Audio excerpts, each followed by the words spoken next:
Subcommittee on Environment will come to order. The chair recognizes himself for 5 minutes for an opening statement. Welcome to today's hearing before the Subcommittee on Environment.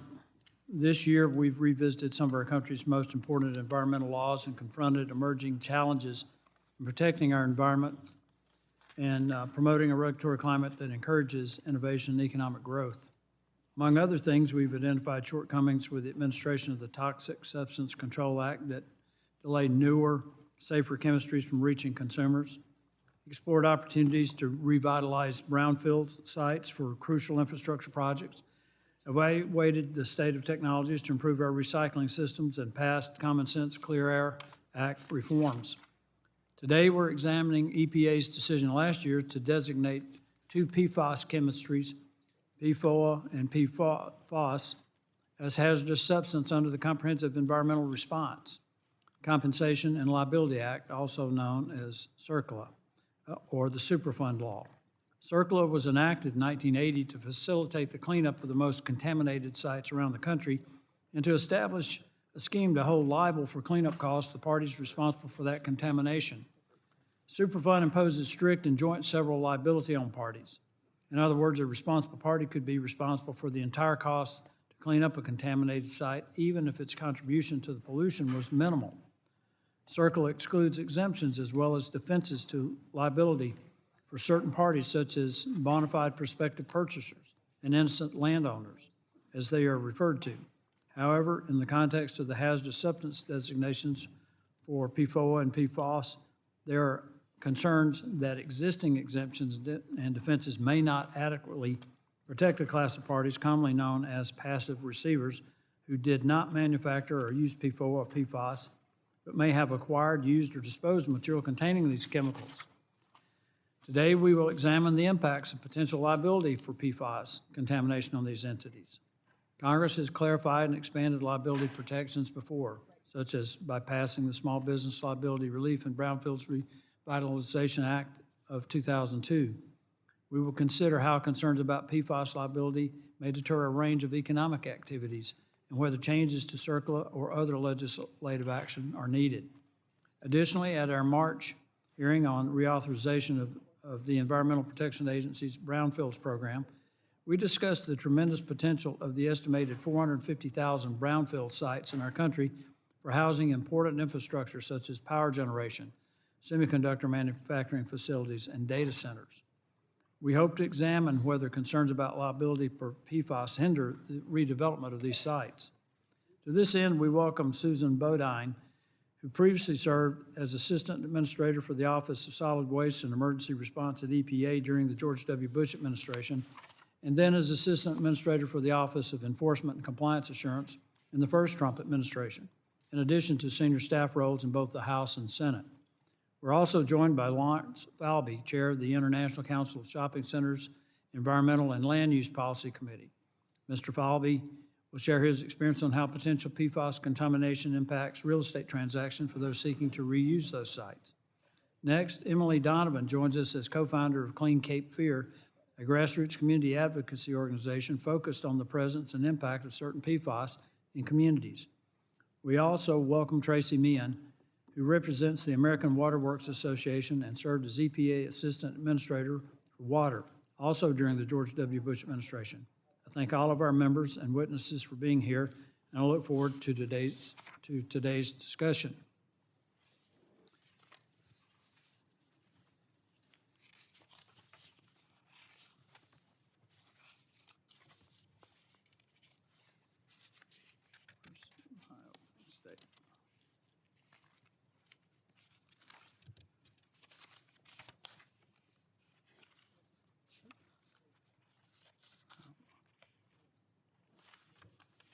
My open.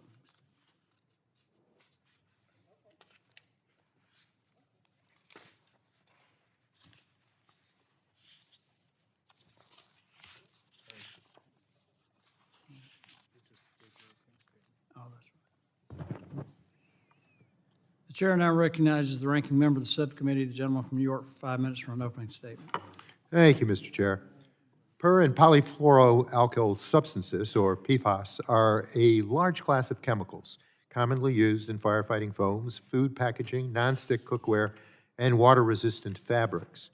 These chemicals are remarkably persistent in the environment and incredibly toxic and dangerous to human health, even at very small concentration levels. PFAS exposure has been linked to kidney disease, thyroid dysfunction, and various forms of cancer. Almost all Americans have had some PFAS exposure, and drinking water contaminations have been found in many communities across our country. This includes the town of Hoosick Falls in New York's 20th congressional district that I represent. It has been nearly a decade since PFOA was detected in Hoosick Falls, which helped sound the alarm for many others to test their water. Since that time, this committee has held numerous hearings examining PFAS.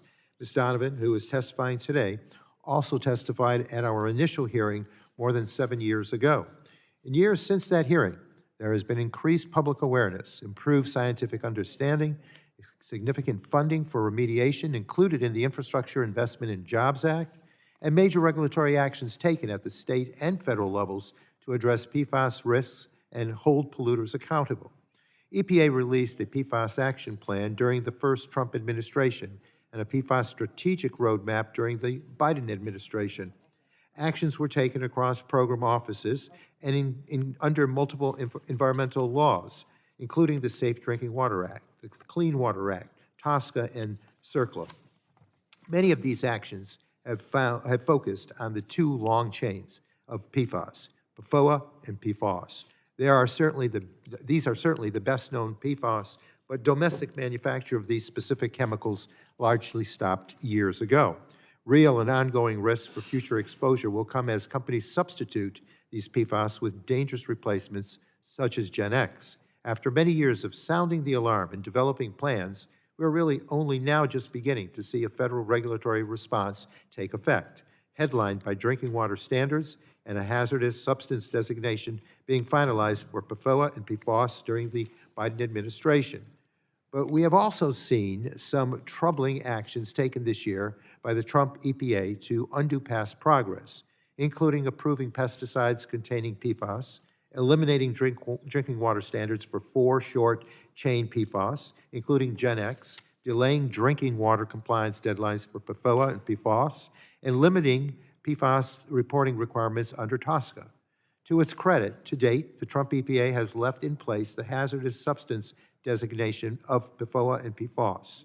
This CERCLA listing is incredibly important. It requires the reporting of releases and compels those responsible for contaminations to remediate. It ensures that polluters are held responsible.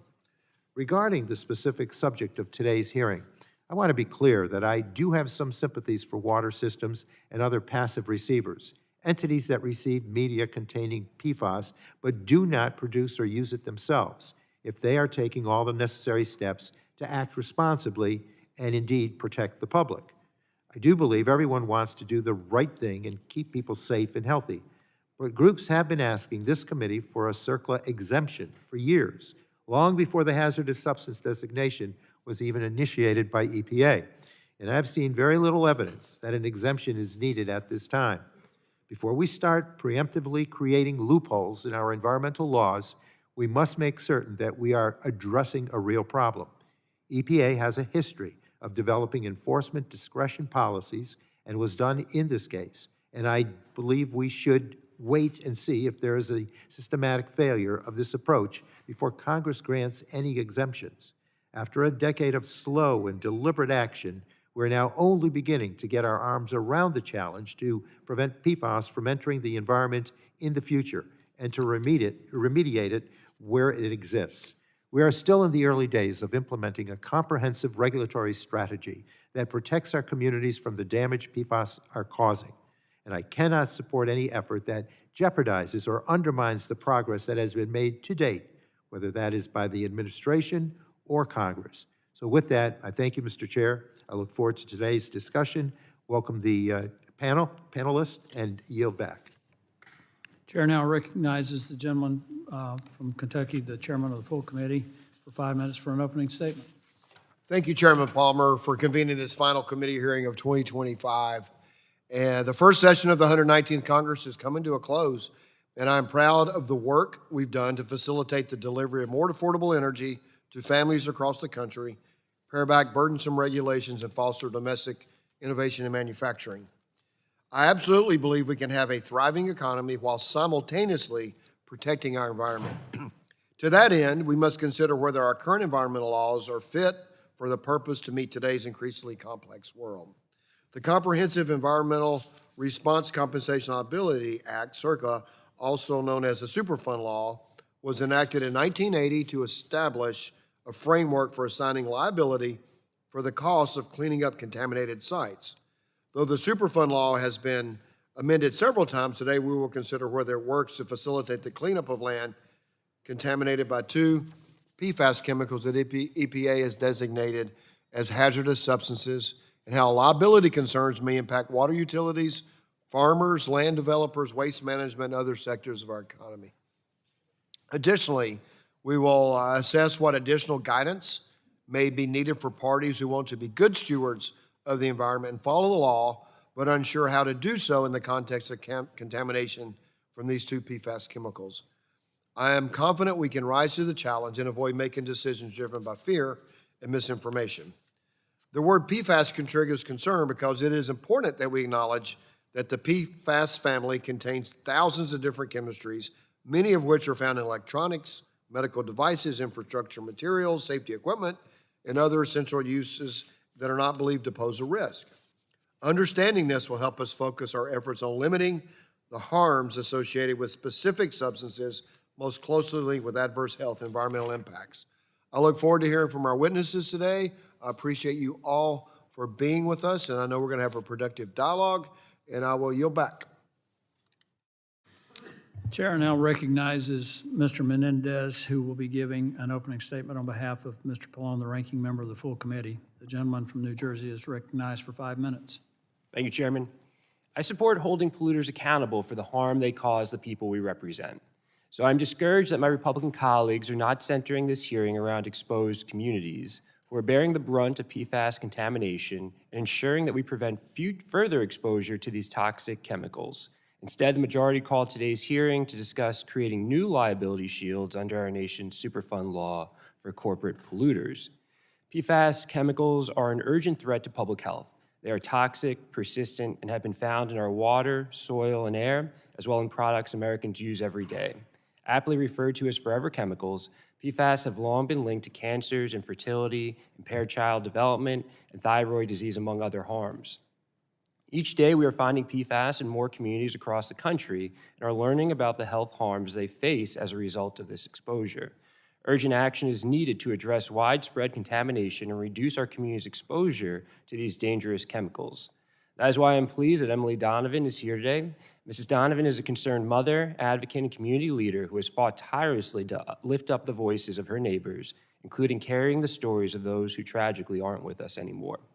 She brings an important perspective to this hearing, the voice of a community in North Carolina that has been devastated by PFAS contamination.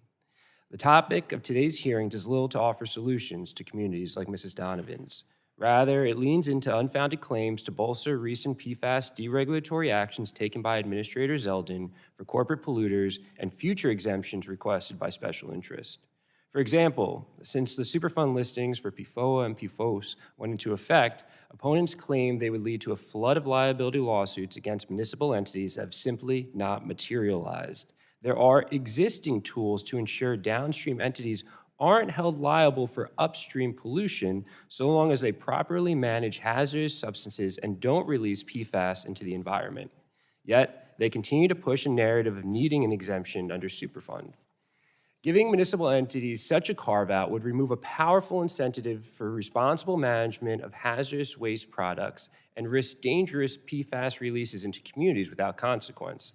I should note that these same entities, like water utilities, have a long history of following the law and managing dangerous Superfund chemicals like arsenic, chromium, and lead safely and effectively as part of their everyday operations.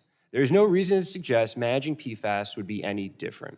Exempting parties from CERCLA liability will let those entities off the hook for removing PFAS from their own systems, responsibly handling PFAS waste, reducing PFAS contamination for their customers, and holding polluters accountable for the harm they cause. If we are serious about addressing PFAS issues in this country, we must examine how to expedite the cleanup of toxic PFAS chemicals while simultaneously working to prevent new exposures to these dangerous substances. Unfortunately, this is not what Republicans in the Trump administration are doing. Instead, the administration has worked to roll back and decay health protective drinking water standards and limit PFAS reporting requirements, effectively leaving the EPA and communities in the dark. Under Democratic leadership, the House passed the bipartisan PFAS Action Act, which provided real solutions to some of our pressing PFAS issues. It authorizes critical resources to water systems and communities grappling with contamination and stems the tide of PFAS chemicals into the environment.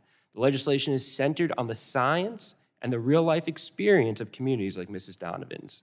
Discussion to weaken PFAS regulations, however, misses the mark and only serves to harm workers, families, and children. Americans are already struggling with rising healthcare costs and loss of access to life-saving care. Deregulation will make the PFAS problem worse, breaking the promises we made to communities like Mrs. Donovan's. The companies that knew for years that they were pumping dangerous PFAS into local towns must be held accountable. Creating a litany of carve-outs from critical environmental protection will hamstring our ability to do just that. Our constituents and communities deserve action to solve this PFAS crisis once and for all. Thank you, and I yield back. This concludes member opening statements. The chair would like to remind members that pursuant to the committee rules, all members' opening statements will be made part of the record. We want to thank our witnesses for being here today and for taking time to testify before the subcommittee. The witnesses will have the opportunity to give an opening statement, followed by a round of questions from the members. Our witnesses for today are Susan Bodine, partner, Earth and Water Law; Lawrence W. Falvey, Chair, International Council of Shopping Centers Environmental and Land Use Policy Committee; Mr. Tracy Meehan, Executive Director of Government Affairs, American Water Works Association; and Ms. Emily Donovan, co-founder, Clean Cape Fear. Appreciate you being here today. I now recognize Ms. Bodine for 5 minutes to give an opening statement. Thank you, Chairman Palmer and Ranking Member Tonko, for inviting me to speak today on the subject matter of this hearing, examining the impact of EPA CERCLA designation for 2 PFAS chemistries and potential policy responses to Superfund liability concerns. As was mentioned, I believe by Chairman Palmer, I have worked on PFAS issues. I've worked on Superfund issues, both enforcing Superfund, working in EPA's Office of Enforcement, managing the Superfund program, while working in EPA's, what is now the Office of Land and Emergency Management, but also, and for the longest period of time, actually working on the Hill. I was here working in the Transportation Infrastructure Committee back in the 90s when Congress was trying to do Superfund reform, and we were working closely with Energy and Commerce Committee, because the committees share jurisdiction, trying to make the program more fair, because it is well known that Superfund is a very draconian statute that sweeps in a lot of parties, including parties that I've heard members on both sides of the aisle say should not be held liable. And it's with that background and kind of knowledge base that I come here to talk to you today. My goal is to help the subcommittee understand what are the implications and to offer some considerations as you consider a response. So my written testimony, and I'll summarize, it makes 5 points. I mean, the first is that the Superfund liability system, it's not about polluter pays, it ensnares parties with little to no responsibility for contamination. It's a way to expeditiously, it's a way to get cleanup done, but it is not based on causation. It's not based on who is actually responsible. I've heard Ranking Member Tonko talk about people who didn't produce it or use it. I heard Congressman Menendez talk about people who caused contamination and characterize those people as polluters. The statute sweeps in far more people than the entities that you just described as ones that you would like to keep liable. And in doing so, it creates enormous transaction costs. And I go into too much detail, I'm sure, in my written statement about those costs and various entities like GAO, Rand Corporation, et cetera, who have quantified those costs. This is not cost spent on cleanup. This is cost spent on lawyers fighting about liability. The consequences for PFOA and PFAS are different. I've heard the same statements from environmental groups saying, why is this any different from other hazardous substances? The EPA can manage that, the courts can manage that. The reason it's different is because PFAS, PFOA and PFAS are ubiquitous in the environment. And when you add that to the fact that EPA back in 2024 put out 2 risk assessments that said that basically if you can detect it, there's a risk. So there are these risk assessments out there. They're not risk management tools. They're simply just a risk assessment saying, you know, that incredibly low levels may be risky. Now, my testimony talks about that as well, you know, whether or not those incredibly low levels are accurate or whether there should be higher levels. Nonetheless, just know that because of those incredibly levels and the fact that it's found everywhere, the designation of PFOA or PFAS creates a different situation than you might find with other hazardous substances, even those that are ubiquitous. I mean, lead is ubiquitous, but lead we have levels that we know are management levels, levels that you would clean up. I also want to address, I've heard members say, well, isn't EPA's enforcement discretion the answer to everything? And the answer is no, because it only applies to EPA itself, and because some of the data, again, back working on Superfund for years, EPA only brings about 1/3 of the cases.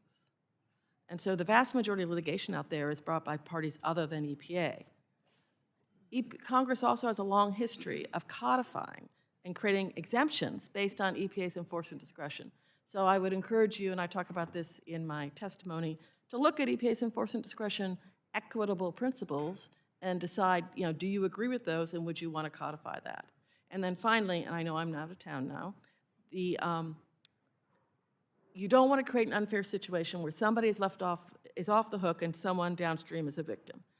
That's what the trust fund is for, and I put numbers in my written testimony about what the levels of the Superfund trust fund are and the fact that that money is available to EPA to do cleanup to address situations where you've identified a real risk. Thank you very much. I'll be happy to answer questions. Chair now recognizes Mr. Meehan for 5 minutes for his opening statement. Thank you, Mr. Chairman, and thank you also, Ranking Member Tonko, for inviting us to testify. Thank you again for inviting us to address the committee. The AWWA is made up of 43,000 individual members, 50,000 individual members representing many disciplines from finance, engineering, science, advocates, anyone involved either with the water utility sector or are supporting that sector. 80% of the population of North America is served by our membership. We include also among our membership of the water utilities, also many of those are combined systems, wastewater, about 40% do both wastewater and drinking water. Some do stormwater too. Anyway, we appreciate this invitation. This issue of PFAS is, of course, a challenging one, and I appreciated the overview of some of the legal points that Susan Bodine made. Our utility members do not, as was pointed out by the chairman, manufacture, use, or profit from PFAS. And in fact, pursuant to the new regulations that EPA has promulgated, we're investing literally billions of dollars. And that is not an exaggeration, because you need to include not just the capital investments, but the ongoing O&M costs that honestly run in perpetuity in many cases, or at least as long as there's potency in the chemistry. Paradoxically, these robust investments that utilities are making create the possible liability under CERCLA, or Superfund, as Susan noted. We use technologies that have been approved by EPA, include granular activated carbon, which can be reactivated and replenished, but eventually has to be disposed of. Also ion exchange and reverse osmosis. All of these best available technologies generate residuals, which is the waste product from the treatment. On the wastewater side, they're called biosolids, and they use different technologies. But again, these are massive waste streams, and a lot of it's been land applied or sent to municipal landfills. But now, with the nature of a persistent persistent toxic like the PFAS compounds, you concentrate the toxicity, and then we have to manage and dispose these residuals in light of the Superfund designation as a hazardous substance, as hazardous substance. So instead of going to a municipal landfill, you might want to be looking now at a RCRA certified landfill or an incinerator. But other options are going to be either you're going to have more expense and fewer options. And again, not only is Superfund strict joint and several, it is retroactive liability. And so you could have a Superfund site that is the result of decades of previous, what was previously legal disposal practices. Again, CERCLA, as Susan eloquently described, has a wide liability net. She used the term draconian. It's a term I might also approve of. Again, strict, joint, several, and retroactive liability. And while the intent of CERCLA was to hold polluters responsible, polluter pays principle, with the ability of a potentially responsible party, and there's many of those out there, and there's 4 different categories in Section 107. You can check the briefing paper you got. There's at least 2, maybe 3 opportunities for utilities to be swept up in the liability net, brought in not necessarily by EPA, who's always avoided bringing in municipalities, but other potential responsible parties. And there's examples of that. Well, I'll go into that later if you have questions. So let us just say that we approved the statement recently by EPA Administrator Zeldin that EPA will need new statutory authority and language from Congress to fully address the equitable concerns of passive receiver liability. And we would urge Congress to, at least this committee and the other members of Congress, to take a careful look at some of the legislation that's been proposed, and on the House side in particular, specifically the HR 1267, the Water Systems PFAS Liability Act, which we think is a reasonable approach, maybe not the only one, but one worth taking a look at. There's many other things to say about this issue, and be happy to answer your questions in the follow-up. Thanks again. Chair now recognizes Ms. Donovan for 5 minutes for her testimony. Thank you all for the opportunity to testify. My name is Emily Donovan, and I'm co-founder of Clean Cape Fear, a grassroots community group based in Wilmington, North Carolina, and I serve on the leadership team of the National PFAS Contamination Coalition, representing more than 42 community groups in 26 states. Today, I am here on behalf of 500,000 people in southeastern North Carolina who are living with extreme PFAS contamination in our air, soil, drinking water, food supply, and now even sea foam along our beaches. This is not a hypothetical risk. It is our daily reality. I testified before this very committee 7 years ago. I explained in great detail what happened to my area, known for its pristine beaches and beautiful waterways. DuPont and Chemours used the Cape Fear region as a PFAS sacrifice zone for nearly half a century without our knowledge or consent. Our contamination crisis was so bad the United Nations Human Rights Council investigated our area and called out DuPont, Chemours, federal and state regulators for failing to stop business-related human rights abuses. 8 years ago, we learned that Gen X and other PFAS were present at extreme levels in our tap water. There were no regulations, no monitoring mechanisms, nothing to warn us. We immediately realized we were not alone. Other communities just like ours were also dealing with similar devastation. So we partnered with them and flew to DC regularly to demand the EPA establish first ever federal drinking water standards for PFAS and make sure the polluter paid for the cleanup. Now we are watching those protections get weakened by this new administration. We fought hard for those federal drinking water standards because we learned without enforceable standards, our public utilities could look us, the ratepayers, in the eyes and legally say the tap water meets or exceeds all state and federal guidelines because there were no state and federal guidelines. At the time, it felt like our local leaders were more concerned with municipal liabilities and the economy in very vague terms, rather than protecting our public health. Wilmington's water utility knew it had a PFAS problem for a full year before the public became aware. While Chemours is by far my community's biggest PFAS polluter, there is significant PFAS pollution from a bunch of textile companies upriver from Chemours. Unfortunately, we constantly hear stories about how PFAS polluters are important employers in our town, often gaining outsized influence over the town's water system. So much so, places like Burlington, North Carolina failed to hold themselves internally accountable for pretreatment programs. We've witnessed too often, especially in small towns, the water utilities often function as industry and developer paradises instead of true stewards of public health.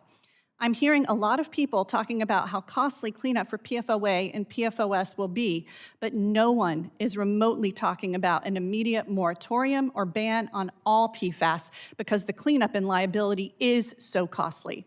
I believe lawmakers and regulators have not done far enough.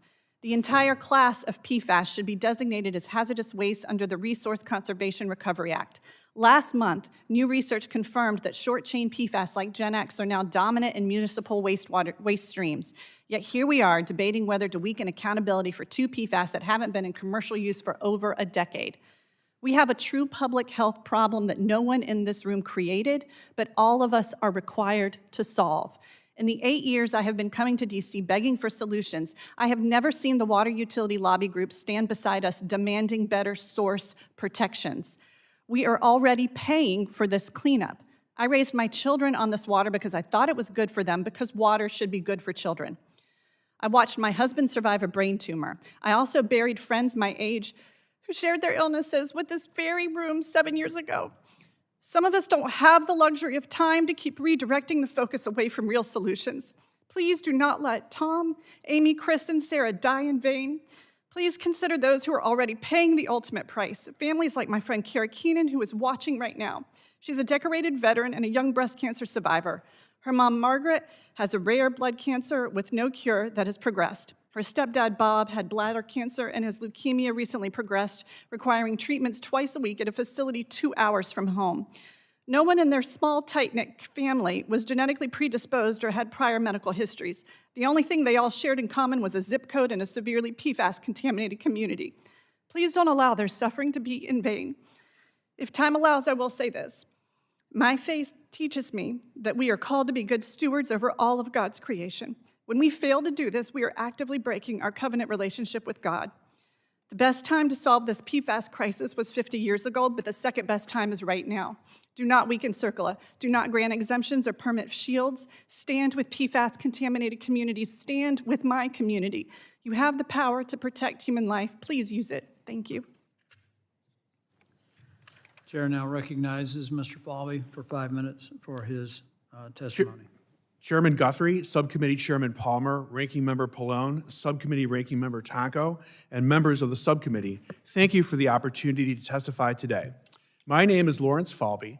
I'm a principal at the international law firm Miller Canfield in Chicago. I've been an environmental attorney in private practice for over 30 years. I'm appearing today as chair of the International Council of Shopping Centers Environmental Policy and Land Use Subcommittee. The testimony and viewpoints discussed today are my own and not attributable to my law firm or our clients. ICSC represents owners, developers, lenders, and operators of retail and mixed-use properties that anchor local economies in every congressional district. For the past several years, our committee is focused on the growing challenges that PFAS pose to commercial real estate, redevelopment, and community reinvestment. PFAS, per and polyfluoroalkyl substances, are a large class of chemicals that have been used widely for decades because of their unique properties. Those properties also make them persistent in the environment and extraordinarily difficult and expensive to remediate and investigate. Today, PFAS are considered harmful at extremely low levels, down to parts per trillion, and they are now detectable almost everywhere. In 2024, EPA finalized its decision to designate two PFAS compounds, PFOA and PFOS, as hazardous substances under CERCLA, also known as Superfund. For commercial real estate, the impact has been immediate and chilling.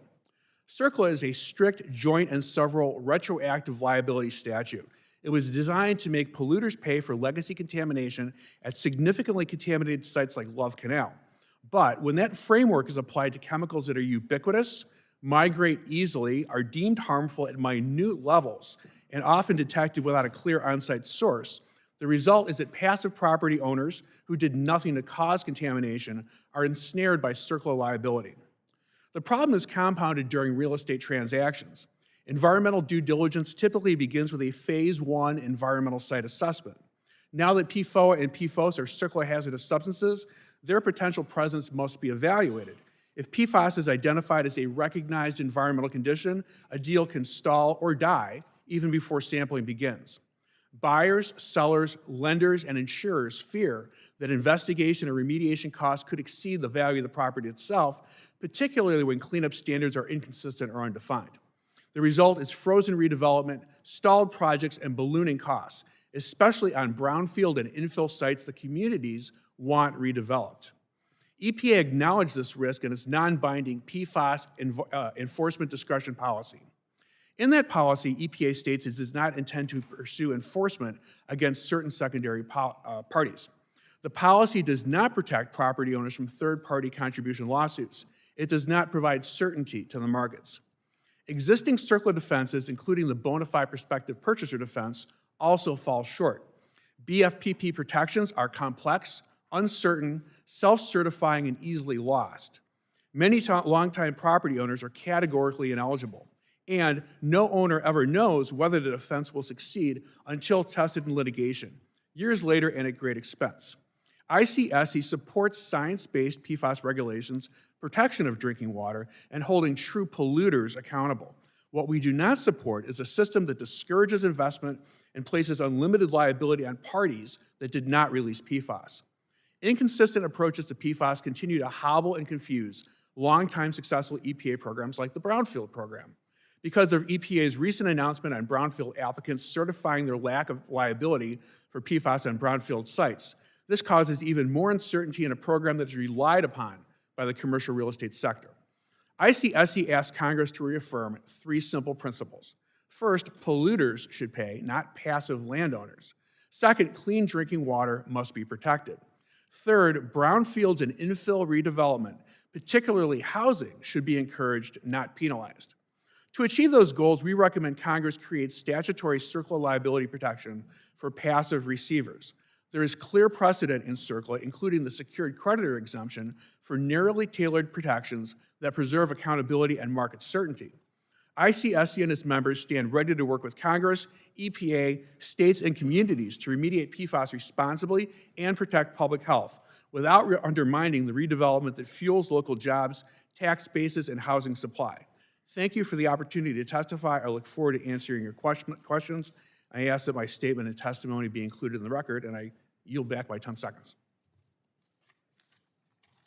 I thank the witnesses for their testimony. The chair now recognizes the chairman of the full committee, Mr. Guthrie, for 5 minutes for his questions.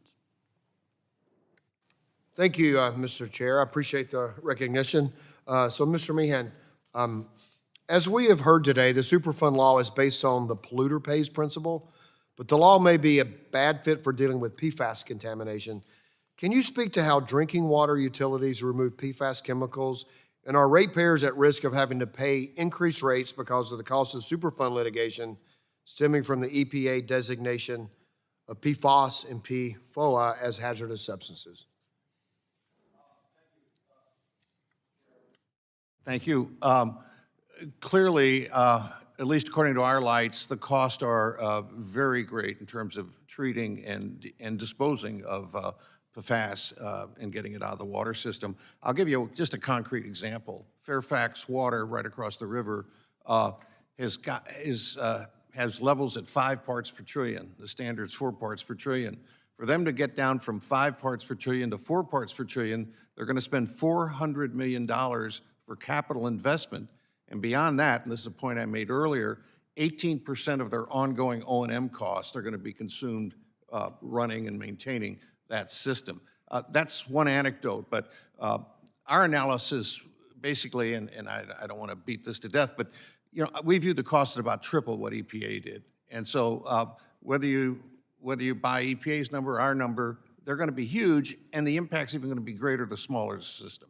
Fairfax Water is a fairly well-off, well-heeled system and a well-run one. They'll get through it and they'll handle it. The costs are going to be, well, what's the cost benefit? Is the benefits going to be huge too?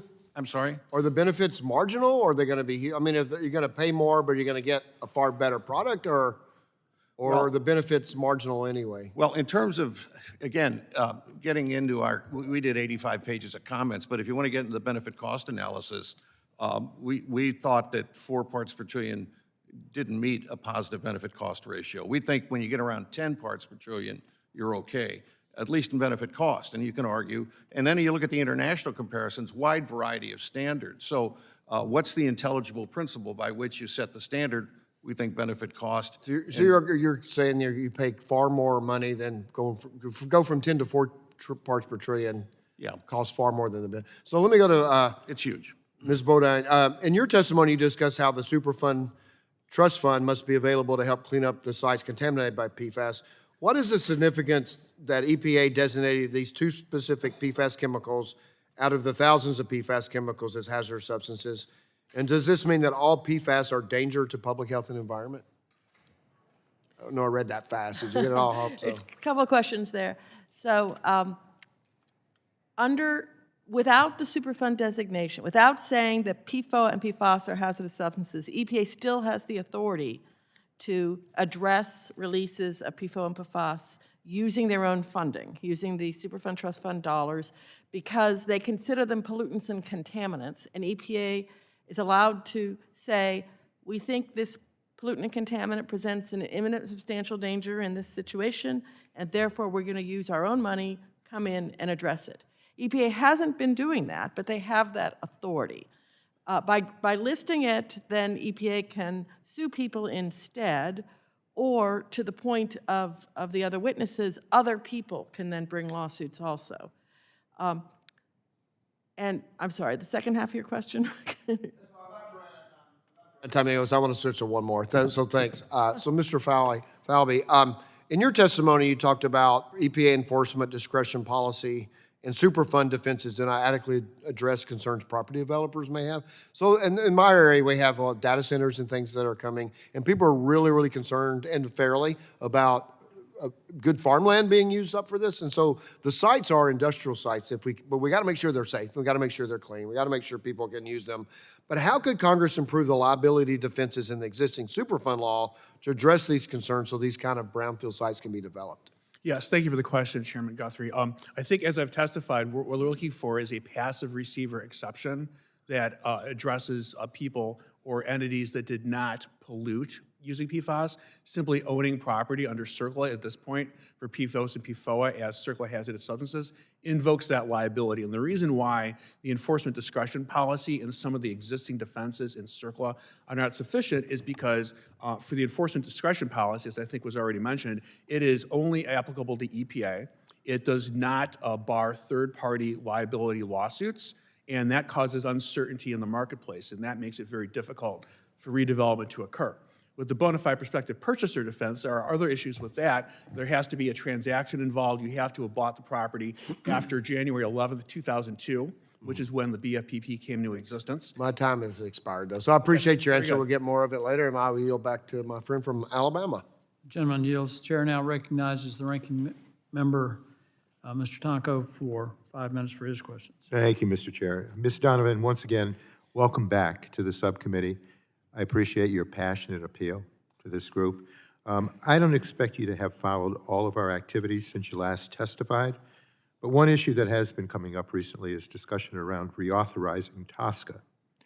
Now, there are industry groups that have been critical of how the Lautenberg Act changed TSCA's new chemicals program. They argue that long delays and regulatory hurdles are disincentivizing innovative new chemicals from coming onto the market and supplanting much more dangerous chemicals already in use. I think what has happened to you and your community is an important cautionary tale that we cannot just assume that a new chemical replacing an existing known to be harmful chemical will truly protect Americans. So, Ms. Donovan, can you please explain what is Gen X and how is it different than PFOA and PFAS, which are the older long-chain PFAS? Sure, thank you for that question.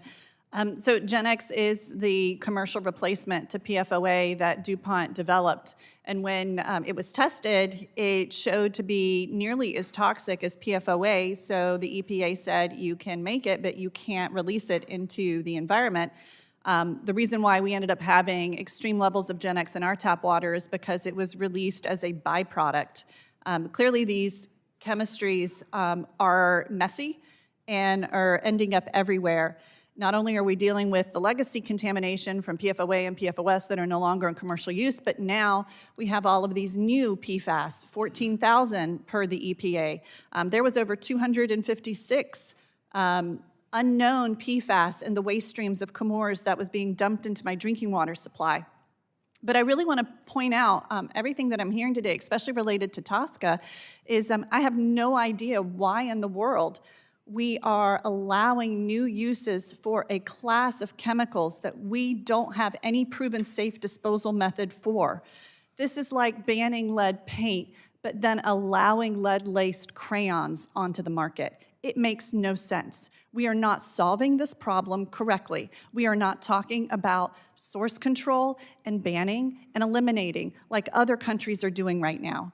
Europe has realized that the only way to affordably get out of this crisis is to move away from this chemistry.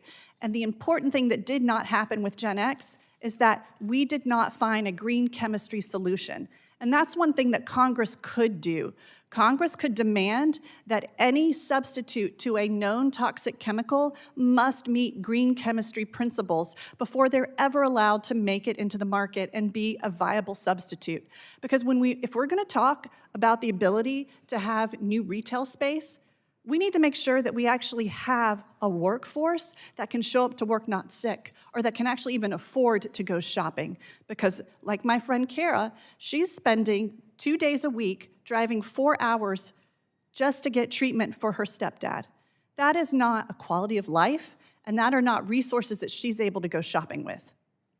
So I think it is fair to characterize the prevailing belief that shorter chain PFAS present a lower risk than long chain PFAS, but safer doesn't mean safe.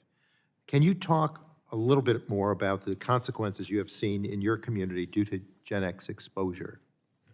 Well, everything that I'm hearing about Gen X, and again, I am not a scientific expert on this, so you can fact check me, but everything that I'm hearing from the scientists are saying that Gen X is now turning out to be just as toxic. The only difference is Gen X doesn't bioaccumulate in the body nearly as much as PFOA did. So, we have to really understand toxicity. Just because it doesn't bioaccumulate doesn't mean it's harmful. If you go out and drink every night, over a decade or a lifetime, you're going to start to see some health effects, even though the alcohol leaves your system in the matter of hours. We have strong regulations on pharmaceutical drugs. We have no regulations on these chemistries and the fact that they're sitting in our bodies for days and weeks. There was new research that just came out on ultra-short chain PFAS showing up in the blood of Wilmington residents at the peak of our exposure. This is a massive problem that requires a class-based solution. We are not talking about the current problem, the 21st century problem. We are talking about decades-old problem. Well, today industry groups may suggest that we could develop a chemical safer than Gen X if only manufacturers were not hampered by overly burdensome upfront reviews. So similarly, some people are calling for an expedited TSCA approval process for new chemicals that may be important for building data centers, processing critical minerals, and other national priorities. So again, I appreciate your appearing before us today, and I yield back, Mr. Chair. The gentleman yields. I now recognize myself for 5 minutes for questions. Mr. Meehan, in your written testimony, you state that CERCLA was not designed for chemicals like PFOA or PFAS. I'd like for you to explain that a little bit, but I also want to know, are there other laws already on the books that are better for addressing these? Well, I think the ubiquity issue that Susan Bodine mentioned is really key. It's omnipresent, and again, the way the standard that's being set, at least for the MCL under the Safe Drinking Water Act at 4 parts per trillion, that will drive Superfund cleanup standards. So when you add the MCL with the ubiquity, I think you've got a real problem. And of course, the range of potentially responsible parties is just going to explode, including water and wastewater utilities. So I think that's sort of the key reality that we're facing in our sector. As to other laws, I do agree with Ms. Donovan that we need to look at source water protection at a strategic level, not just the Safe Drinking Water Act, which is at the end of the pipe and puts all the burden on the ratepayers and the citizens of those communities. We need to, the Lautenberg bill actually contemplated looking at drinking water effects and the review of chemicals, and we've seen very little of that effort in that office. We could have effluent guidelines under the Clean Water Act targeting producers of PFAS compounds. We're not seeing any action on that front. So I think there are other tools in the toolbox besides the Safe Drinking Water Act, which When you is, as I talk say, about at the this, end of the line. we talk about an affordability crisis in the country. That covers practically everything we're using right now. How will CERCLA designation impact affordability for water utilities and their customers? Well, there are 4 categories of potentially responsible parties, and as I say, I think it's fair to say at least 2 of them will touch water and wastewater utilities, maybe even 3, depending on circumstances. So once you get dragged into litigation, you have several factors that come to bear. The underlying liability, which might be small, but you certainly have the litigation costs, which can run for years and go into millions of dollars. And then you have, and a lot of people underestimate this, the reputational risk. A utility, a water utility, is a customer-facing entity dependent, almost 98%, I make that number up, You don't on disagree ratepayers, not the federal government, not the You don't disagree, though, that state we government. need to make the investments to ensure that. I'm sorry? You don't disagree that we need to make the investments to make sure our water is Sure, clean but I'm and talking free. about cost of the Superfund designation and being dragged into litigation as a PRP, that's all. You're right, absolutely, on the costs are immense on just complying with the MCLs and the Safe Drinking Water Act. Mr. Falvey, given your experience with CERCLA and with transactions involving properties with contamination concerns, part of the issue here is how it impacts communities, the surrounding communities, and the opportunity for better paying jobs, for new jobs. And to his point about the reputational problems, how does that impact the ability to develop a site that could get a business there, provide a better job for people, better health care, better income? Yeah, so the development community and markets and lenders hate uncertainty. And what the PFAS, PFOA, or the PFOA, PFOS designation does is it injects that uncertainty into the market because the cleanup standards are not well-defined, they're inconsistent from state to state, and with a chemical that's ubiquitous in the environment, finding the actual source is very difficult. So for cleanups of property to be accomplished, trying to investigate where that PFAS came from is extremely expensive, and given that it's ubiquitous in the environment and deemed hazardous at very minute cleanup levels, it implicates a lot of liability. Ms. Bowden, in your written testimony, you talked about the draconian nature of CERCLA liability and the transaction costs associated with resolving these. That extends to potentially someone who would buy property that the EPA had deemed cleaned. If they discovered something else on that property, they would be subject to a massive lawsuit. Is that correct? That's correct. EPA can give somebody a comfort letter, say a property is clean, and no, it doesn't matter. You could sell the property, and the subsequent property owner could then turn around and sue you and say, no, I don't think, I'm going to spend money to do more cleanup. I don't think it's clean enough. I now yield back and recognize the gentlelady from Illinois, Ms. Schakowsky, for 5 minutes for her questions. Well, I just want to say to you as our activist, as the person who has been working on this issue, how many years? I can't hear. 8 years. 8 years? And has anything really changed in that time? We've seen small improvements, but they were all self-funded, self-paid.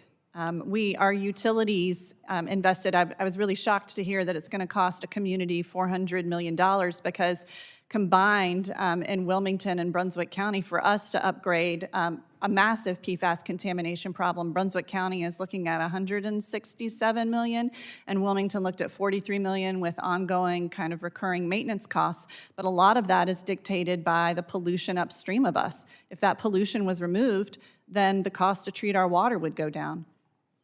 Well, I just want to thank you for your continuing to work on this as pretty much a regular citizen.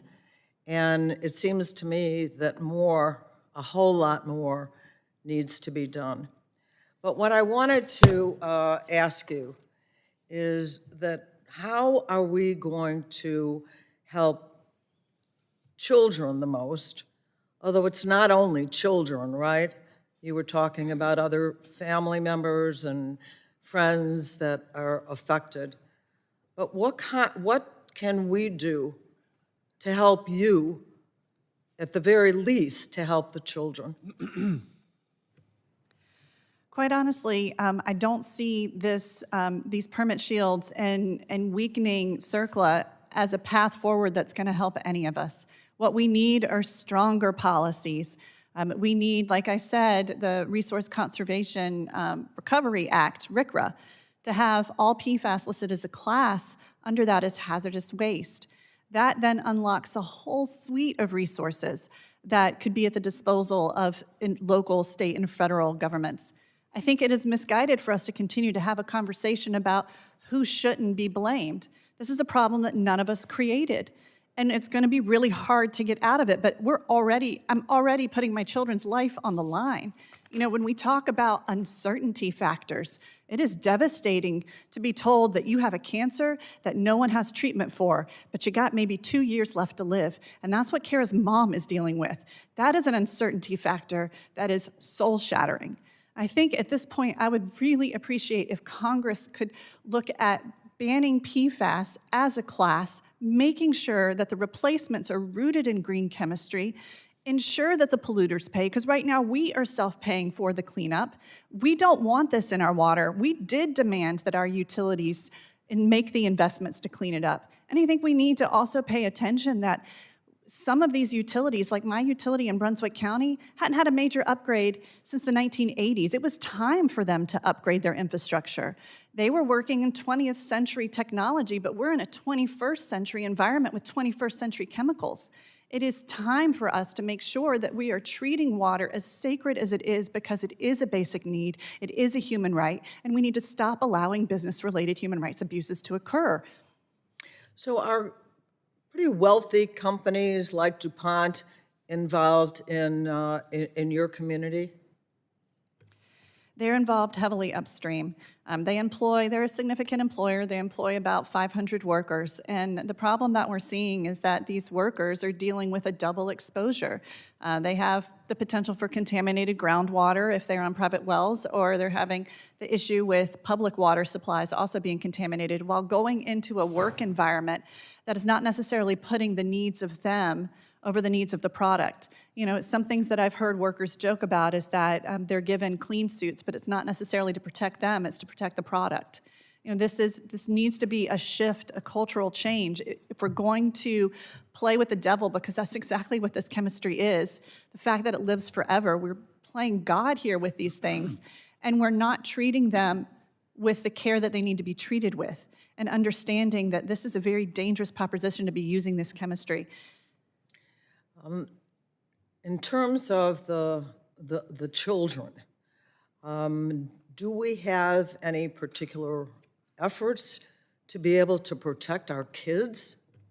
No, women carry an incredible body burden related to PFAS, and in fact, babies are being born contaminated. Breast milk is contaminated. I have had women call me and ask me how to put filters inside their houses just to try and create a protective bubble for themselves, because they are terrified of increasing their exposure. But it would be their effort. Yes, their effort protect. inside their home.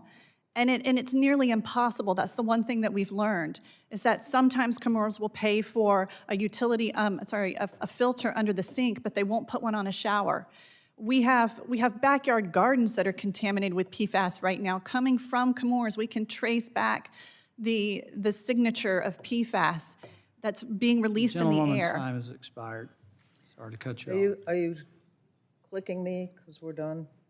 Okay. Well, Well, I'm gonna yield back, but let me just say one thing as an activist myself. You are doing everything you can, but the result is too small right now, and we have to fight. I mean, all the people need to understand that our kids are at risk right now. Thank you, I yield back. the gentlewoman yields. The chair now recognizes the gentleman from Ohio, Mr. Latta, for 5 minutes for his. Thank you, Mr. Chairman, and thank you to our witnesses for being here with us today. EPA issued an April 19, 2024 memorandum entitled PFAS Enforcement Discretion and Settlement Policy under CERCLA. The memorandum stated EPA does not intend to pursue entities where equitable factors do not support seeking response actions or costs under CERCLA. EPA explained in its memo that its enforcement discretion policy provide protection where circumstances warrant narrow the scope of liability and focus on the significant contributors to contamination at a particular site. Ms. Bodine, given your previous role as the Assistant Administrator for EPA's Office of Enforcement and Compliance, are there any challenges to using the enforcement discretion guidance or memos in the context of CERCLA or PFAS contamination? Yes, thank you for the question, Congressman. The policy is just that, it's a policy, and it applies only to EPA. So EPA enforcement, which I explained earlier, is about a third of the cases that are brought under the Superfund statute. It has no implication, it does not restrain anyone else from suing, whether it's a state, whether it's a prior landowner, whether it's a neighbor, any third party can still sue. So EPA in its policy can say, we think based on equitable factors that these entities should not be held liable. All they can do is refrain from taking action themselves. They can't stop anybody else from doing it unless, on a case-by-case basis, they enter into a settlement agreement with that party and then give them contribution protection, which is what EPA Enforcement Office was doing before Congress enacted the Brownfields bill and provided liability protection for bona fide prospective purchasers. EPA was killing themselves trying to enter into these settlement agreements to provide protection from Superfund liability on a case-by-case basis. And when the law was passed, the Enforcement Office put out a memo saying, this is really going to save us a lot of transaction costs. Let me follow up with you. What options would water utilities have if a liable party brought them into a third-party contribution claim, given the EPA enforcement discretion does not protect utilities from CERCLA liability in that scenario? In that scenario, I would say that other than fighting it, the only option they have is to go to EPA and say, sue me, settle with me, and give me some contribution protection through the context of that settlement. Thank you. Mr. Meehan, how do we ensure these communities are not unfairly impacted by the cost of PFAS remediation? What role should passive receiver exemptions play in this effort? I don't know how we insulate the ratepayers from the cost of all this. In fact, the ratepayers are going to be the primary burden carrier for the cost of regulations, Superfund liability, litigation, reputational risk. I wish I could come up with a better answer, but that's the grim reality, if I understand your question. Okay, thank you.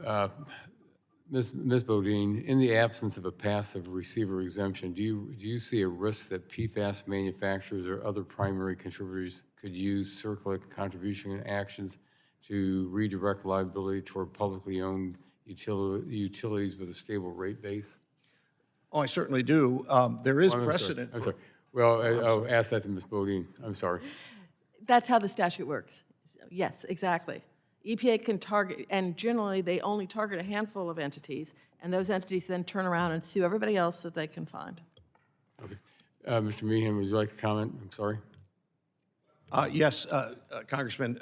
You know, a couple of law professors out in California, Buzz Thompson at Stanford and Jim Saltzman at UCLA Law, They've reported that there were 600 cases where a municipality was brought into Superfund litigation by another potentially responsible party. Those were probably mostly landfill cases, and actually Congress dealt with some of those liability concerns in new exemptions and defenses. So there is precedent. In New Jersey, the wastewater system, Passaic Valley, they were sued by EPA to try and get them out of liability through one of these consent decrees. The other potentially responsible party, who I will keep nameless, has kept them in the litigation for another 10 years with multiple lawsuits. So the idea that this, and it's a good faith effort by EPA, this enforcement discretion memo, but as Susan said, it's not going to cut the mustard. Well, thank you very much, Mr. Chairman. My time's expired, and I yield back. Chair now recognizes the gentleman from California, Mr. Peters, for 5 minutes for his questions. Thank you, Mr. Chairman. So EPA has designated these chemicals as hazardous under CERCLA, and the Trump administration has defended that designation despite a clear aversion to regulation, and there's no debate that these substances are truly harmful. And Ms. Donovan makes some excellent points, but I want to level set about what we're talking about here. We should be dealing with these chemicals upstream, and I think it's TSCA, maybe it's RCRA, both of those laws are in the jurisdiction of this committee, and we should deal with that. We also have, people should understand that the drinking water you get in your house is regulated by the Safe Drinking Water Act. That should set the right level of toxicity to protect people who get drinking water. Mr. Meehan's pointed out, it shouldn't be all done at the end of the pipe. It's not fair for municipal water facilities to have to deal with this on their own, and it's extremely expensive.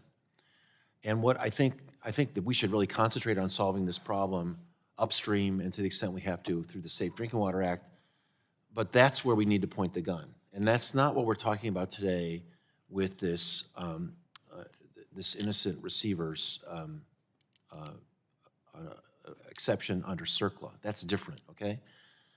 My concern would be here that EPA has already recognized this. They've said they're not going to pursue entities where equitable factors do not support seeking response actions or costs under CERCLA, including farmers, municipal landfills, water utilities, municipal airports, and local fire departments. But that does not keep third parties from suing just to get these people into the money pot, costing our ratepayers money without any environmental benefit. Without any environmental benefit. So that's why I'm open to this exception. I think our ratepayers are already burdened appropriately to some extent with having to clean this material up to meet the requirements of the Safe Drinking Water Act. But there's no benefit from putting them into this pot for CERCLA liability when no one suggests that these are the polluters. The polluters are not the municipal water facilities, okay? Mr. Falby, I think that's pretty clear here. I think we should work toward a reasonable exemption under this law. CERCLA has been amended a number of times because we've recognized over the decades the very, very strict, I don't want to say draconian, but very strict and punishing liability. And a lot of people pay money just in legal fees over long periods of time. I think the law has had a really good effect prospectively, because it scared the bejesus out of people about emitting hazardous substances in the environment because they know this liability, right? But it's retroactive, and I've been part of lawsuits. I cut my teeth on some of the biggest first cleanups in the Midwest, and everyone was in the pot, and I have felt no sympathy for them. But going forward, let's not penalize people who aren't the polluters. And I'm particularly concerned about municipal water systems that have to charge their ratepayers for this. So if we don't get a benefit from it, let's not do it. Mr. Falby, there's also instances in the private sector where this is happening too, where you take minimally contaminated sites and then they can't be developed. And I know you have a situation with a data center. Can you describe the situation there for us? Yeah, thank you, Congressman. So the issue with the data center, we have a piece of property, one of our members on my committee has acquired a piece of property that was a former industrial facility, didn't use PFAS, didn't use PFOS, PFOA, was a chlorinated solvent site. That site was cleaned up. There was a no further remediation letter issued, as we call it in Illinois, and that is a prime site for redevelopment.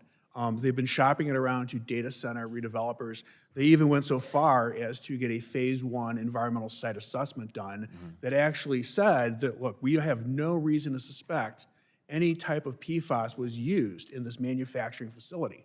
So you have a closure letter, you have a clean phase 1, and yet when they took it to market, one developer in particular said, well, we don't really believe that phase 1, we want to test for these substances. Now you might say, well, go ahead and test. The problem is because PFAS is so ubiquitous in the environment, the chances of finding it coming from somewhere at these very minute levels may impact that deal. And the contract purchaser may walk away from this and even forfeit their earnest money because of the unmarketability of this property. And the community wants it. This is a great redevelopment site. Were you trying to use this for a data center where almost no one will be there, there will be almost no exposure? It's probably a good site for that. And this is the nature of the exception we did in brownfields. When we said, oh my gosh, we saw the CERCLA was preventing all these sites from being developed in an irrational way. That's why we created a new law for brownfields. We need to do something about these passive receivers. And I look forward to working with you all and yield back. Gentleman yields. Chair now recognizes the gentleman from Pennsylvania, Dr. Joyce, for 5 minutes for his questions. Thank you, Chairman Palmer and Ranking Member Tonko, for holding this important hearing, and to our panel for being here today to testify. CERCLA was established to hold polluters liable for the cleanup of chemical contamination that they caused. This polluter pays liability framework is helpful in many instances where there is a need for expensive environmental cleanups so that the party that generated or released a hazardous substance can be held responsible for the associated costs. However, the liability established by CERCLA does not stop with the polluters. Under the statute's liability framework, any person who has had incurred costs related to the remediation of hazardous substances can file suit against not just polluters, but so-called passive receivers. These passive receivers are not involved in the initial generation or discharge of hazardous chemicals, but might receive water, soil, or other materials containing such substances. Given how common the use of PFAS is, the 2024 final rule designating 2 PFAS chemistries as hazardous substances creates a system where many passive receivers will be drawn into costly legal proceedings for contamination that they bear little or absolutely no responsibility for having created. I would like to focus on some of the defenses to CERCLA liability outlined in the statute and whether these are sufficient to protect the passive receivers in the context of these 2 aforementioned PFAS designations. Mr. Falba, I want to talk first about the bona fide prospective purchaser defense. A party that purchases land that they know or have reason to know is contaminated can invoke this defense if they meet certain statutory criteria and ongoing obligations. Would you please give a brief overview of the statutory defense and how it works? Yes, certainly. So the bona fide prospective purchaser defense is a fairly recent innovation for CERCLA. It was included in the Brownfield Amendments of 2002. So, as CERCLA has, we've lived with this for 45 years, CERCLA has evolved, and the BFPP is one of the new defenses that was inserted into CERCLA. So under the BFPP, a owner or a new buyer of property can do an investigation, a phase 1 environmental site assessment, identify contamination, but yet then have a shield for CERCLA liability if certain criteria are met. One is to do that all-appropriate inquiry, which is usually a phase 1 environmental site assessment. Then, though, you have to, when you get the property, you have to have continuing obligations. You can't just sit there. If there's a problem, if there's a release, you actually have to address that. So this defense can be lost. It's also self-certifying, which means EPA is not involved. So a BFPP or a would-be BFPP doesn't actually know they have maintained that defense until it's tested in litigation. So because EPA is not involved, and you don't get a certificate like with a state closure, it has a lot of uncertainty to it. And Can you outline any needed improvements for this defense, such as EPA providing more certainty to the parties so that they can assert this defense? And finally, in your opinion, are statutory changes needed? Yes, I think there is an avenue for strengthening the BFPP. The reason it was deemed self-certifying in the beginning was to try to get EPA out of the way so you didn't have to wait for EPA to oversee a site. The problem with that is you have no regulatory authority that sort of blesses the cleanup. There's nobody to say, yes, you've done a good job. That's what happens on the state voluntary cleanup programs.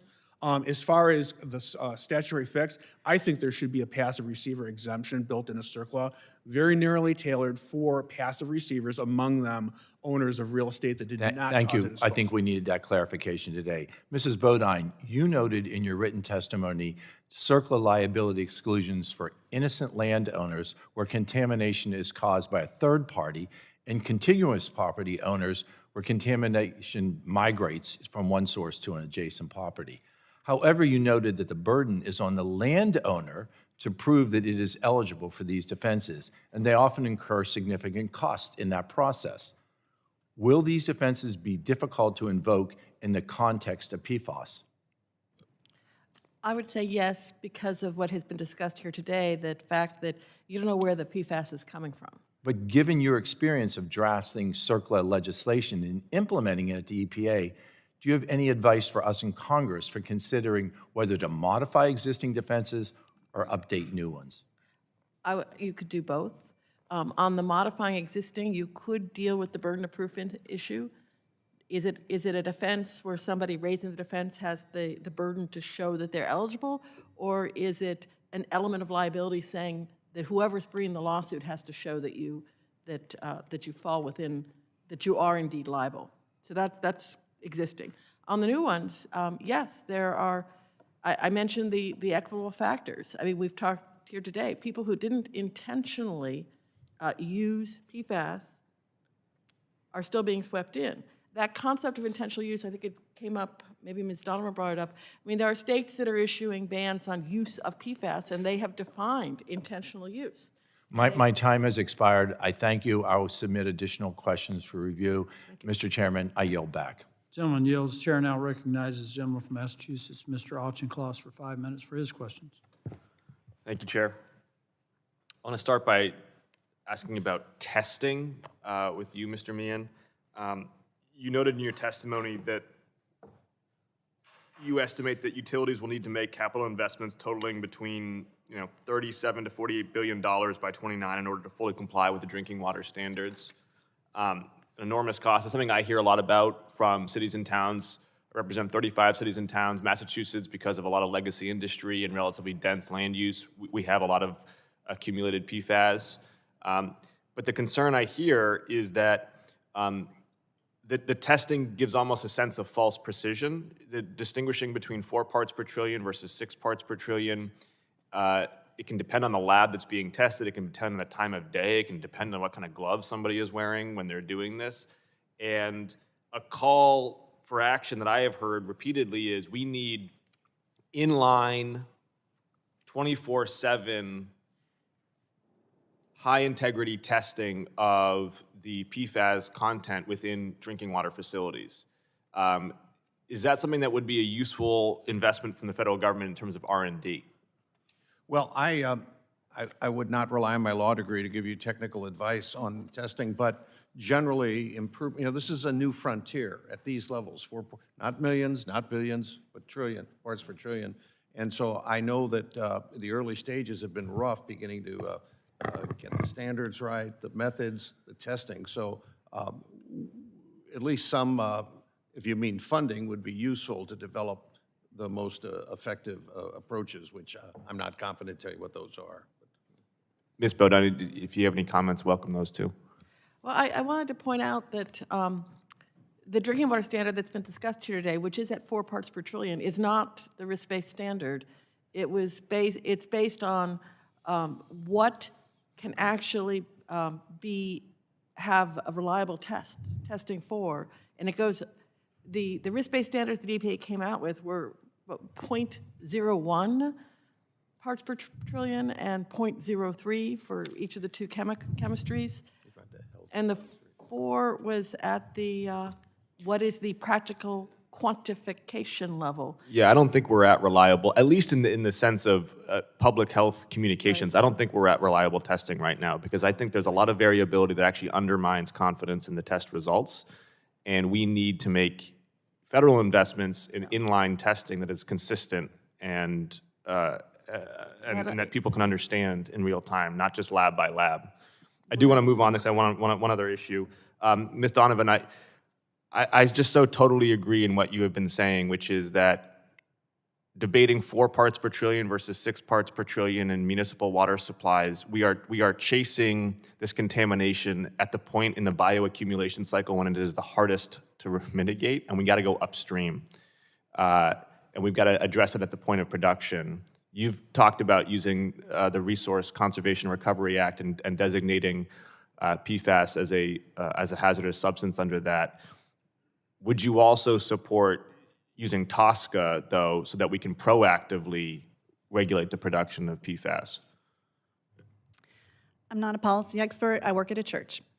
So I'm really sorry I can't help you in the details of that, but if you don't mind and will allow me to take a little moment and address Mr. Peters, and maybe you both, if you feel the same way, be very careful about allowing shields where bad actors can hide behind them, because that's a slippery slope. And we have seen that play out in North Carolina, in the town of Pittsboro, and the town of Burlington, where these PFAS polluters are hiding, are co-opting the local utilities, running the show, and allowing the pollution to proceed. And then it becomes harder. I hear that, and I think what we're trying to avoid is this downstream finger pointing at great expense and suffering. And it seems like while RCRA is good for remediating existing contaminated sites, and we should do that, we got to strengthen TSCA and expedite unreasonable risk determinations for PFAS as a chemical class, and enhancing their authority for persistent bioaccumulative substances, and just getting a lot tougher on non-essential uses of PFAS at the point of production and phasing them out, as we did, for example, with ozone-depleting chemicals in the 80s and 90s under the Montreal Protocol. Like, we have frameworks for how to do this. When we did that with the Montreal Protocol, we replaced them with PFAS. And that's the problem. That gets into the green chemistry thing, is that we cannot keep doing regrettable substitutes, and we cannot allow industry to dictate it, because they have shown us over and over again that they don't self-regulate and they don't hold themselves accountable. Yeah, we can't replace them with other toxic substances, but we do need to replace them out of the point of production. I'll yield back. The gentleman yields. The chair now recognizes the gentleman from Texas, Mr. Weber, for 5 minutes for his questions. Thank you, Chairman. Mr. Chairman, I ask unanimous consent to enter the record this letter from Dave Ross, the Executive Vice President of Veolia, a water, energy, and waste recycling company. This letter shares recommendations on how to address PFAS management and shares results from a May 2025 test of their incinerator in Port Arthur, Texas, my congressional district, which the test showed their incinerator destroyed 99.999% of PFAS contaminated waste.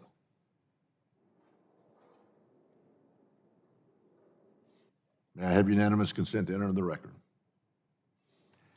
Sorry, I forgot I was sitting in the chair. Without objection, so ordered. Thank you, Mr. Chairman. Mr. Meehan, is it Meehan or Meehan? Each is silent. Meehan was my next guess, yeah. Water utilities are already facing substantial costs to comply with PFAS regulations under the Safe Drinking Water Act and Clean Water Act, including treatment, monitoring, as well as disposal of PFAS residuals. How would, going back on your law training now, how would subjecting these same utilities to CERCLA liability for PFAS on top of already existing compliance obligations, how would that affect water affordability, particularly in small, rural, and disadvantaged communities? Of course, the problem that small rural communities, whether rural or not that matter, they don't have the base to spread the cost out, the ratepayer base. So they're at a disadvantage to start with, as well as the technical limitations that they have in terms of staff and expertise in-house. So you'll probably see a lot of non-compliance or failure to comply, And then the cost will be, I mean, you can just imagine, they just won't be able to handle them. And remember, we've got other mandates too. We're dealing with lead service line replacement. 40 million of those we're going to have to replace at tremendous expense. Rates generally, and I'm not limiting this to small systems, are going up at least 3 to 4 times the rate of inflation. And I won't say that's a bad thing because we've been behind the curve in terms of our infrastructure investments. But the fact is, that is the reality. They're going up, and all these pressures are coming to bear on, let's face it, the ratepayers, not the state governments, not the federal government, it's primarily the ratepayers. Has it been your experience that there's just not a whole lot of lawyers that are willing to file lawsuits in those small communities because the money's just not there? That may be true. Okay. And is it Bodine or Bodine? Bodine. That was my guess, too. So I'm going to come to you with the same question. Small communities where they really can't afford to do that, what's the answer there? The answer, it's a chronic problem, whether you're dealing with PFAS or anything. And the answer actually is getting operators there who can manage the system, because frankly, in smaller communities, they can't afford to pay the operators enough to stay, and so there's a lot of turnover. And so you have a lot of issues because they're just not being operated properly. And I didn't read your bio. Are you an attorney also? I am an attorney, yes. Okay, so we've got at least 2 attorneys on the panel, maybe 3? Okay. I'm a recovering one. And we've got a mom that's got the most important role. She's raising children. So thank you for being here. Ms. Wodan, I'm going to come back to you. So we're now hearing how some state and local governments are reportedly pausing PFAS sampling programs to avoid discovering contamination that would then trigger CERCLA obligations. Do you think more state and local governments will follow suit without changes to CERCLA, or how would that affect, and if so, how would that affect environmental transparency? So that's an interesting question. I had not thought of that. You're saying that they're not looking for it because if they find it, they're worried about liability. I believe that's what you just said. I think that's the case. And that actually can increase risk instead of reducing risk. So, And that's another unintended consequence of the very, very broad liability created by Superfund. Whereas, I think people here today have talked about there are other statutes. okay.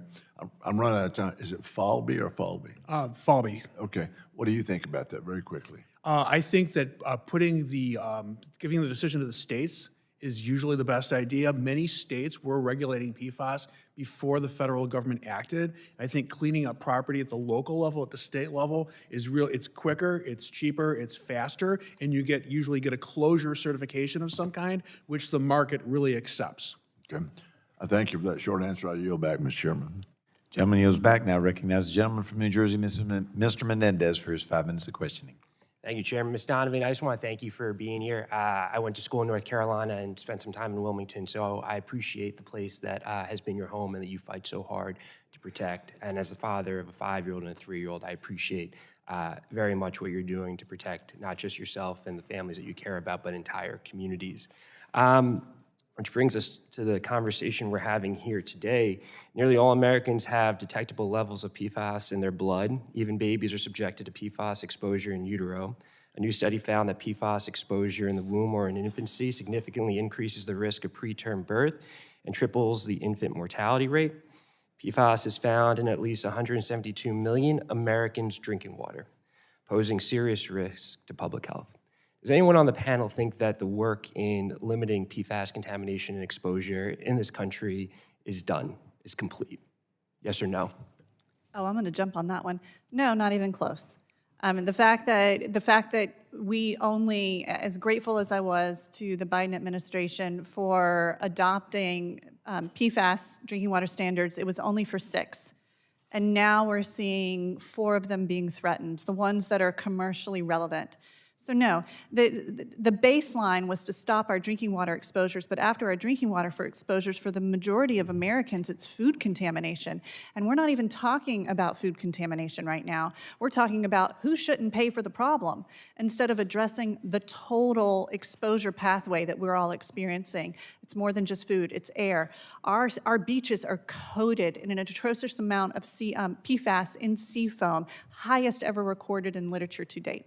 Don't worry, I'm coming back to you, Ms. Donovan. But does anyone else, do you, just going to go down, yes or no, do you think the work is done? Yes or no? It's a simple yes or no. Do you think the work is done on PFAS contamination and Americans' exposure to it throughout our country? Yes or no? No, but the Okay, no, statutes sir. have standards. Sir? Yes or no? We think there's a lot to be done.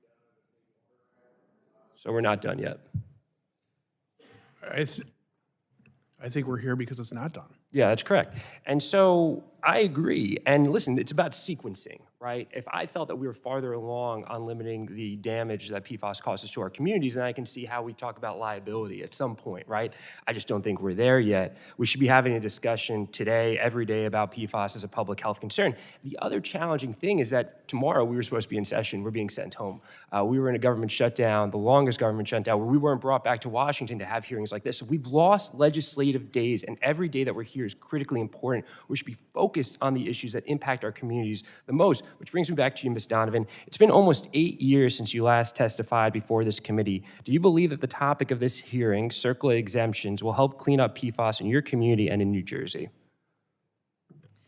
No, I don't. And I also don't think that it is, it's really going after the polluter pays in any sort of way. I mean, we're stuck in massive lawsuits to get our polluters to pay. And what we've been begging for the last 8 years is legislation that makes it so lock-tight for us to be able to get the polluters to pay. We want every tool, every resource available. But instead, we're sitting here talking about how we can shield people from it instead of creating a lock-tight accountability chain where everybody's at the table realizing we're all on the line, because my family's already on the line for this right now. Upstream, downstream, correct? Everyone looking at an entire continuum and making sure that we're protecting the people at the end of it who are the American citizens that we are tasked with protecting. Is that correct? Correct. Thank you. Ms. Donovan, it's my understanding that the party responsible for PFAS contamination in your community is very clear, just like responsible parties in New Jersey's proposed PFAS settlements are very clear. So in this case and in many others, the manufacturers of PFAS who dumped into communities like yours will be held financially responsible for the cleanup. Is that your understanding? It is my understanding for the drinking water. Chemours definitely has the majority share, but they're not the only ones. We do have polluters upstream, and then we do have a massive, the world's largest munitions depot terminal is in Southport, and we think the PFOS contamination along the shorelines is coming from there.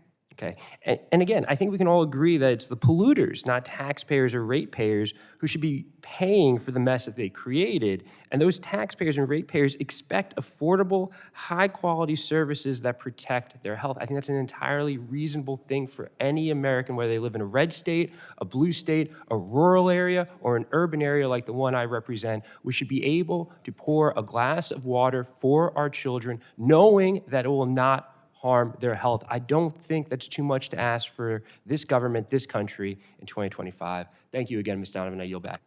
Gentleman yields back.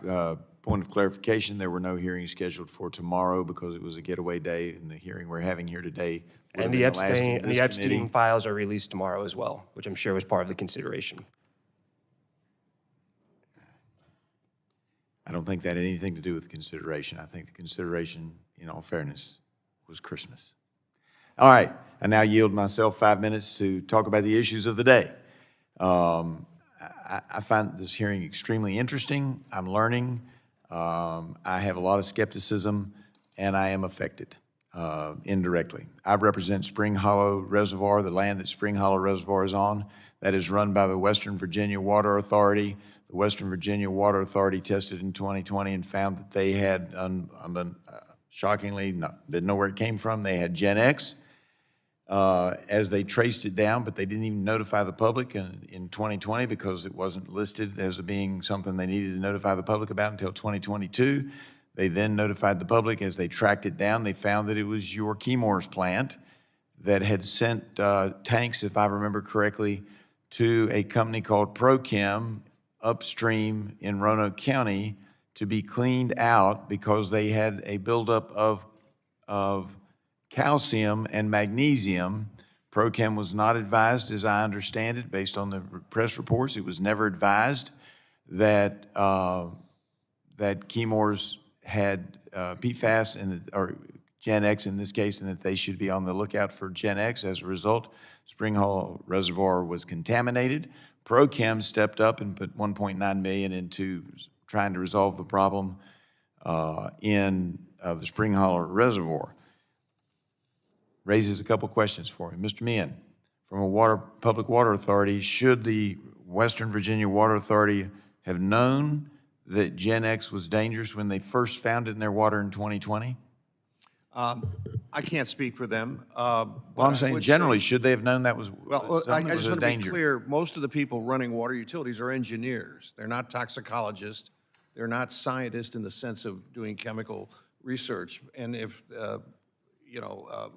this wasn't on the radar of society generally. So it wouldn't have been, switching over to medical malpractice language, it would not have been the standard of the industry for them to have been alert. They tested it, they saw it, they thought it was strange, but they didn't know to alert anybody.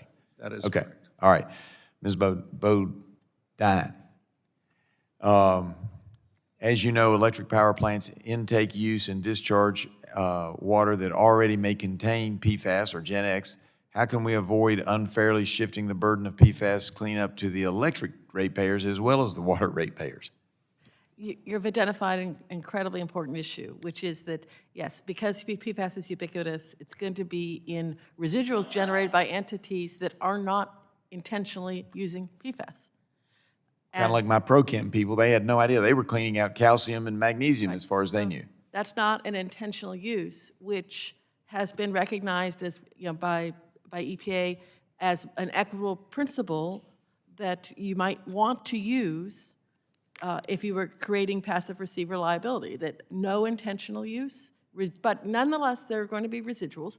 They're going to be at incredibly low levels, so it's not the entities that you've talked about, like Chemours, which are going to have high levels, or perhaps your textile manufacturers, or the people making Gore-Tex, boots, et cetera, they're with high levels. It's going to be people who have it in their intake water or have it from sources they don't even know where it's coming from. And the levels are really low, but CERCLA doesn't care. There's no threshold. You're still liable. If you can detect it, you can be held liable. Yeah. I was really interested in some of the concepts. I liked your idea, and I'm not saying you were promoting it, but you at least laid it on the table, of shifting the burden of proof. And I like that because I'm concerned about what Mr. Falby has raised, because all of my people downstream of the Smith Hollow Reservoir, who they believe that they probably started getting those chemicals in 2014, didn't test for it until 2020, or didn't test at all until 2020, and then didn't know it was a problem until 2022. But every landowner downstream from that site, because they don't put it all into the drinking water, some of it gets just released back into the river, could theoretically be liable. Is that right, Mr. Falby? Yes, that's correct. And as a matter of fact, just this month, EPA updated its website to include an affirmative, as I can understand it, an affirmative showing that a brownfield grant applicant is not liable for PFOS or PFOA on the property that you're seeking a grant from. And that's not usually how it works. A phase 1 environmental site assessment is not going to say you're not liable. Right? This is a technical document. The last thing consultants do is make legal pronouncements in these documents. So I don't know how that's going to work. I'm very concerned about it. Well, and I think we need to clarify that, and I probably will have some additional questions for the record at a later time, but my time is up, and I now recognize Mrs. Barragan from California. Ms. Barragan from California for her 5 minutes of questioning. Thank you, Mr. Chairman. Ms. Donovan, it must be hard for you to sit here and to hear some of the question and answers that are being given by witnesses. Would that be accurate? Yeah. What is it about some of the question and answers that makes it difficult for you to sit through? I can tell you that as a legislator, I think about my own family, my community, and say, well, shit, if there was toxic chemicals in my drinking water, I should know about it as a resident. And so just hearing of, well, should you have known? Well, I'm not a toxicologist. Well, that's not our job. It just sounds like we're having the wrong conversation. But what is it for you that makes it frustrating? I mean, I think this goes back to what I said earlier, is that water utility lobby groups should be the biggest environmental champions known to man. And in the 8 years that I've been doing this, I rarely see them. I see them actively working against us, treating it like it's a business, like water's a commodity. Water is a sacred human basic right. We should be protecting our sources, making them as pristine as possible. We should be keeping them away from industry. We should be recognizing that water utility companies should not be profit centers ever. You know, we bail out farmers because we understand that farmers can't go under. They provide necessary food to us, even though we have abundance of food and we waste it sometimes. Water should be treated the same way. Instead of talking about how we need to shield people from liability because we don't want them to be oversued, why are we not talking about how the federal government can make sure that no water utility of any size ever has to worry about whether they need to make that decision between having clean, safe drinking water or having cheap, toxic water? Like, that is not what we should be talking about right now. Thank you. Ms. Donovan, sometimes when I've advocated for cleaner water standards or going against polluters, I've been accused of, well, you're from a very Democrat liberal area. Are you from a Democrat liberal area? No, I live in a red county. I have a lot of diverse friends, and I'll say that there's not a lot we agree on and can talk about, but this is the one area where we have seen the most bipartisan support. You come to my area, you talk about PFAS, everybody knows what you're talking about. You talk about Chemours and DuPont, and everybody's ready to see them go under. Nobody likes DuPont, nobody likes Chemours, and you know what we haven't been talking about today is how are we going to make, there's only 12 PFAS manufacturers in the entire world that are causing this problem. Why are we not talking about how we bring them to the table? You know, DuPont is profiting off of this right now because DuPont sells water filtration. We are allowing DuPont to get away with what they started back in Virginia and in North Carolina. They knew they had the opportunity and the chance to put the controls on, and they chose not to. And here we are, stuck in 7 years of litigation with them just to get them to pay for our drinking water. Thank you, Ms. Donovan. The Trump EPA has proposed broad exemptions to a PFAS reporting rule that was designed to help understand where PFAS are produced and how they're used. Collecting this information from companies would help EPA regulate PFAS and prevent further contamination. From a community perspective, how important is it that industry be required to disclose where PFAS are used, and what happens to communities when companies are exempt from providing information? It's not fair because we're all making decisions and they need to be informed decisions. You know, I raised my children on this water, and I worry constantly about the body burden that we expose them to unnecessarily. You know, I worry about any sneeze, any backache, any complaint of an ache or pain. Sometimes when we go out to eat, I will purposely drive out of my way to go to an area where I know the water is safe and clean. I came here, and I don't even know if the water is safe and clean here.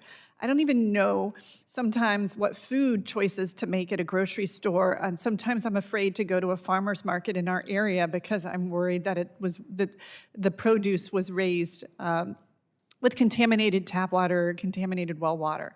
We need the right to know. It must be fully disclosed. It's the only way that we can have consent, and right to information is recognized by the United Nations as a basic human right. Well, thank you for your advocacy and for your work and for being a voice, not just for your community, but for those across the country. I know it can be challenging, and so you being here today is very helpful, and thank you for sharing your story, and it's something we should all be advocating for and making sure we have clean air, clean water, and certainly the ability to not have to question whether we can drink the water. With that, I yield back.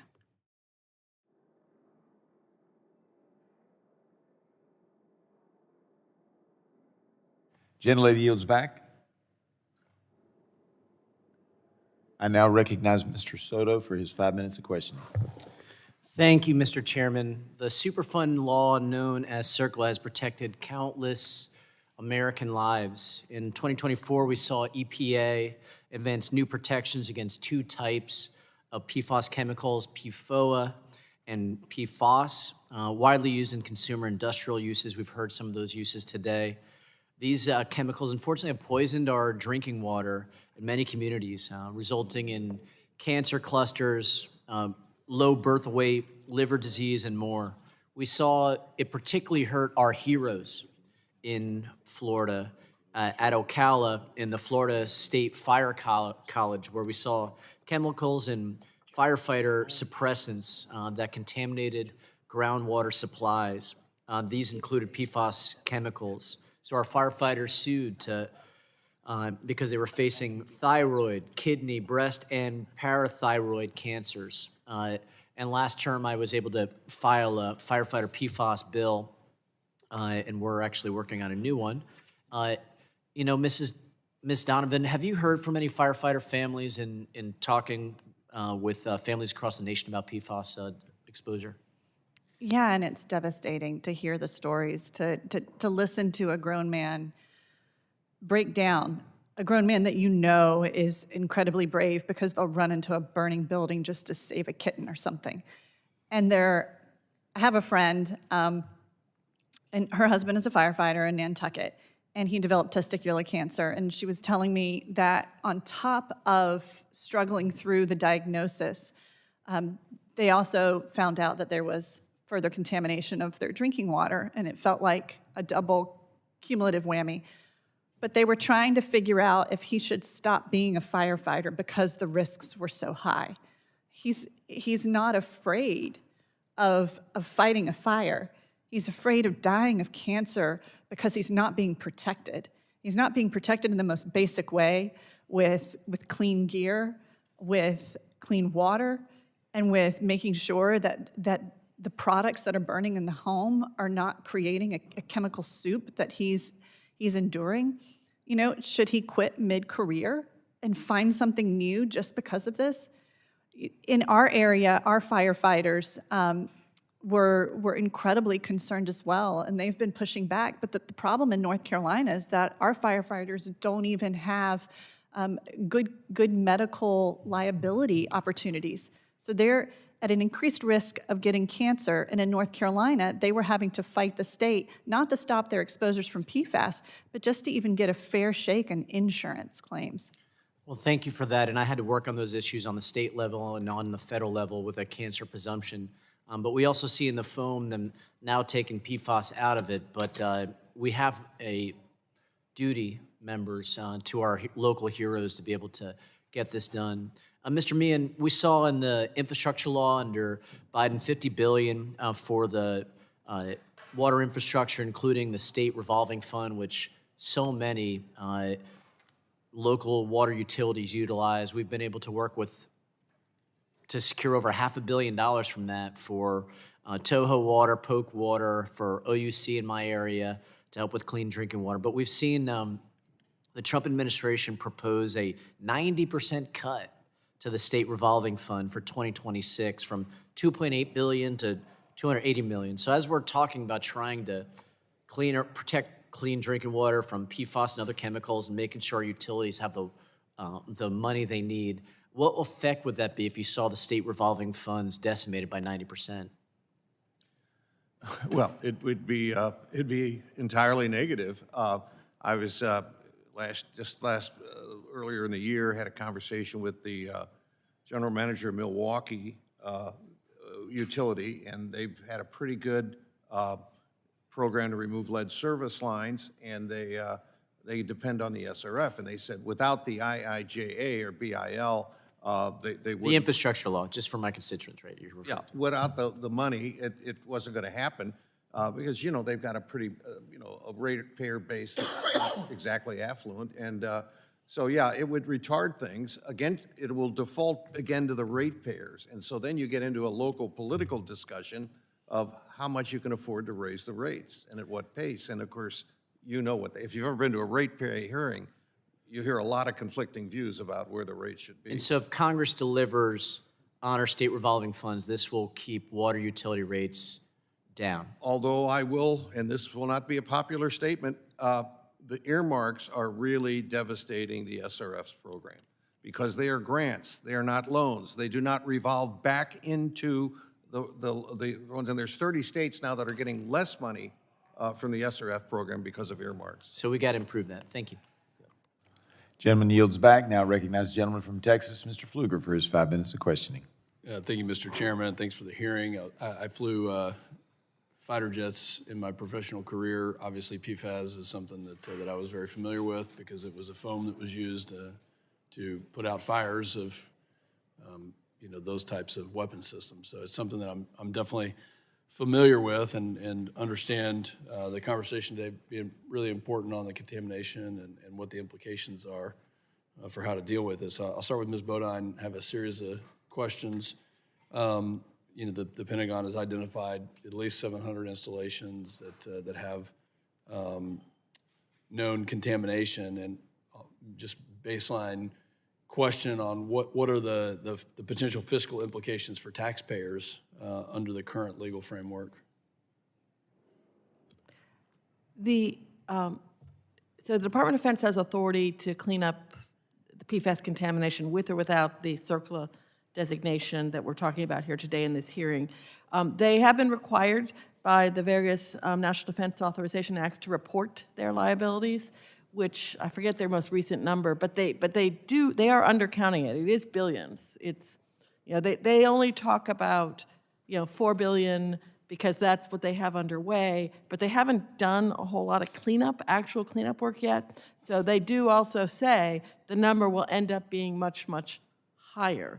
So that is a consequence of the uses of the PFAS often to create, for safety reasons, but nonetheless have created contaminating groundwater. So the difference between what they're doing now versus what would happen with or without the CERCLA designation is, can somebody sue them? So right now they're cleaning it up, but they're cleaning it up based on their own priorities and their own pace. With the CERCLA designation, then somebody can sue them and say, no, put my site at the front of your list. Okay, so let's pull on that a little bit. Does it make sense for Congress to continue allowing liability to be resolved through prolonged case-by-case litigation, or should there be some sort of comprehensive statutory solution that addresses it? Well, I think it's clear that liability is the least efficient way of addressing a problem, and that money is better spent on dealing with the cleanup, whether it's DOD's money or anybody else. However, I'm sympathetic, obviously, to downstream communities from Air Force bases, et cetera.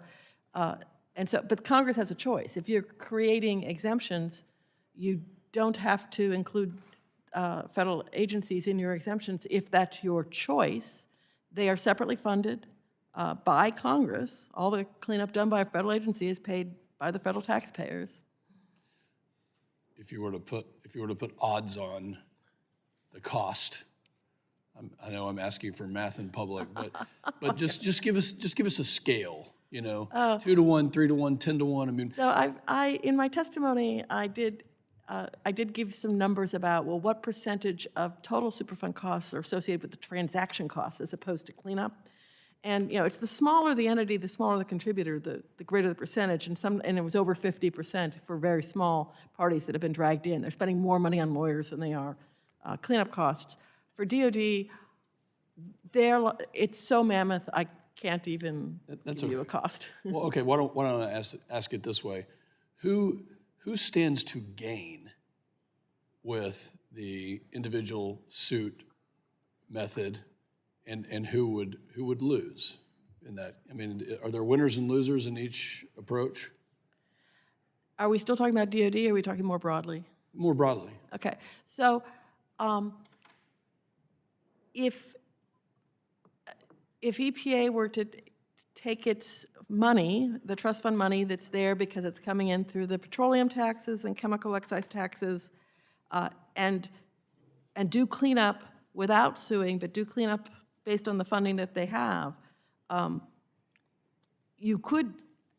everybody could gain. And then the question is there enough money in the trust fund to do that, or you still need to keep some people liable so that there's some people have been characterized here as true polluters. which, as I've tried, I think many have made the point, is a much narrower class of parties than people that Superfund liability system sweeps in. Yeah. Thank you. That was very articulate, and that's, I think the overall goal is to get it cleaned up and have everybody win. I yield back. Gentleman yields. Chair now recognizes the gentleman from Ohio, Mr. Landsman, for 5 minutes for his questions. Thank you, Mr. Chair, and thank you all for being here. This is a really important hearing. I think this hearing gets at, ultimately, in addition to solving a very complicated, very important problem, what side are we on?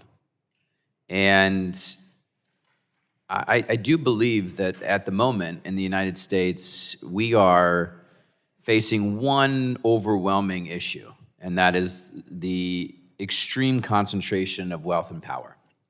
And no place is that more true than in big tech.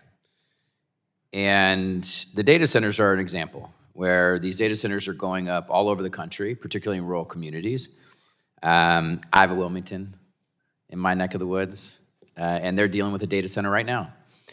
And think about this, the data center comes in, some construction jobs up front, at the beginning, use a ton of water, make a ton of noise.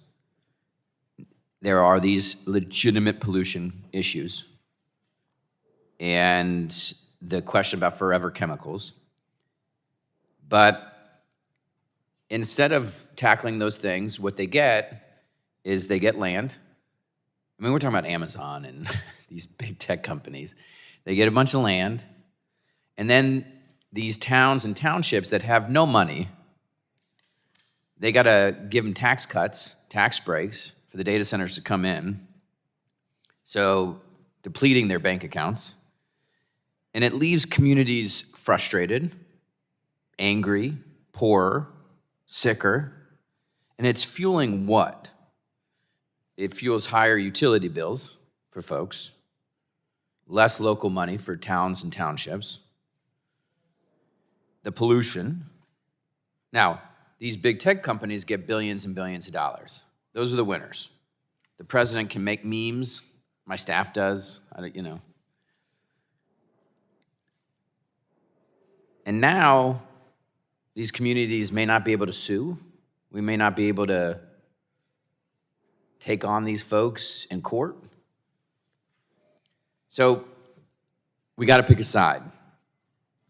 And Ms. Donovan, I'll give you the rest of my time.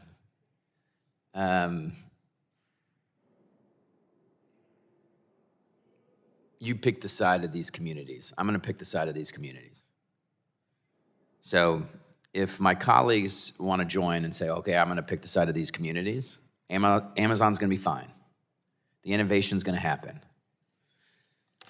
Top 3, and some of this you'll repeat, but top 3 things we got to do to be with them, not the big tech companies. Top 3 things you want Congress to do. I wasn't prepared for that. The top 3 things is end all exposures to PFAS, make the actual polluters pay. We know the billion-dollar polluters. We're sitting here bickering over such inconsequential things, but we also need to know the health risks.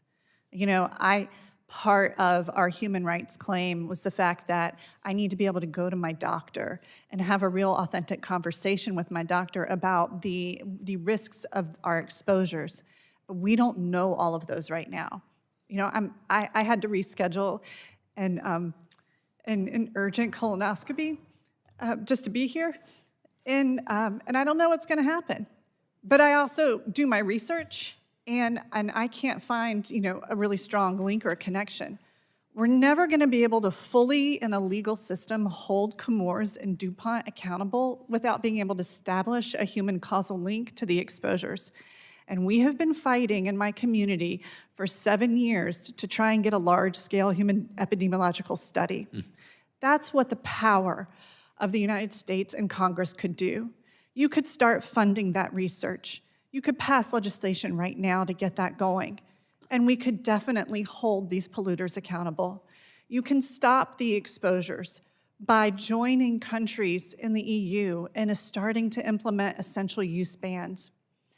We can start talking about holding, the military. I just want to go back real quick to there because the DoD knew in the 90s that their AFFF was contaminated and was causing real harm, but they still chose to continue to use it and still chose to put service members at risk. And we know that there is a long history of the Department of Defense misusing our human soldiers and then not caring for them on the back end. So we need to make sure that there's really strong provisions to help DoD contaminated communities because of sovereign immunity for them. So I really appreciate that you gave me all this time. I'm sure I could put together a longer list, but I think there's a lot more that we could be doing right now than just trying to talk about or playing the not me game, the not me ghost. Thank you so much. Gentleman's time I is. yield back. Chair now recognizes the gentlelady from Iowa, Dr. Miller Meeks, for 5 minutes for her questions. Thank you so much, Chair Palmer, and I thank all our witnesses for being here. As the representative from Iowa, I take seriously our responsibility to protect public health and the environment while also ensuring that federal policies are fair, clear, and feasible. In Iowa, clean water affects our farmers, our rural communities, our drinking water systems, and our local employers, as well as families. Many of the entities now worried about the circular liability, like water utilities, wastewater facilities, landfills, and farmers who responsibly apply biosolids, did not create PFAS, but could still be swept up in liability scheme that is retroactive, strict, joint, and several.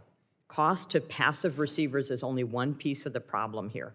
We should also explore options that support swift remediation and provide the liability certainty necessary for American industry to focus on solutions that allow them to continue to invest in the U.S.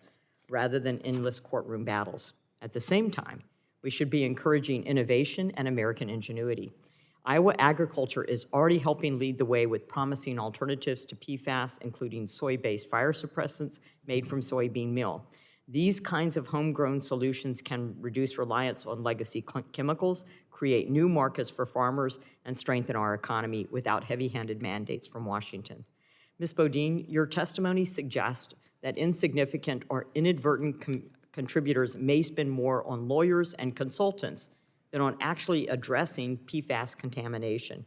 Can you explain how CERCLA's joint and several liability structure incentivizes litigation over cleanup and what that means for small businesses, farmers, and local governments? Yes, thank you for that question.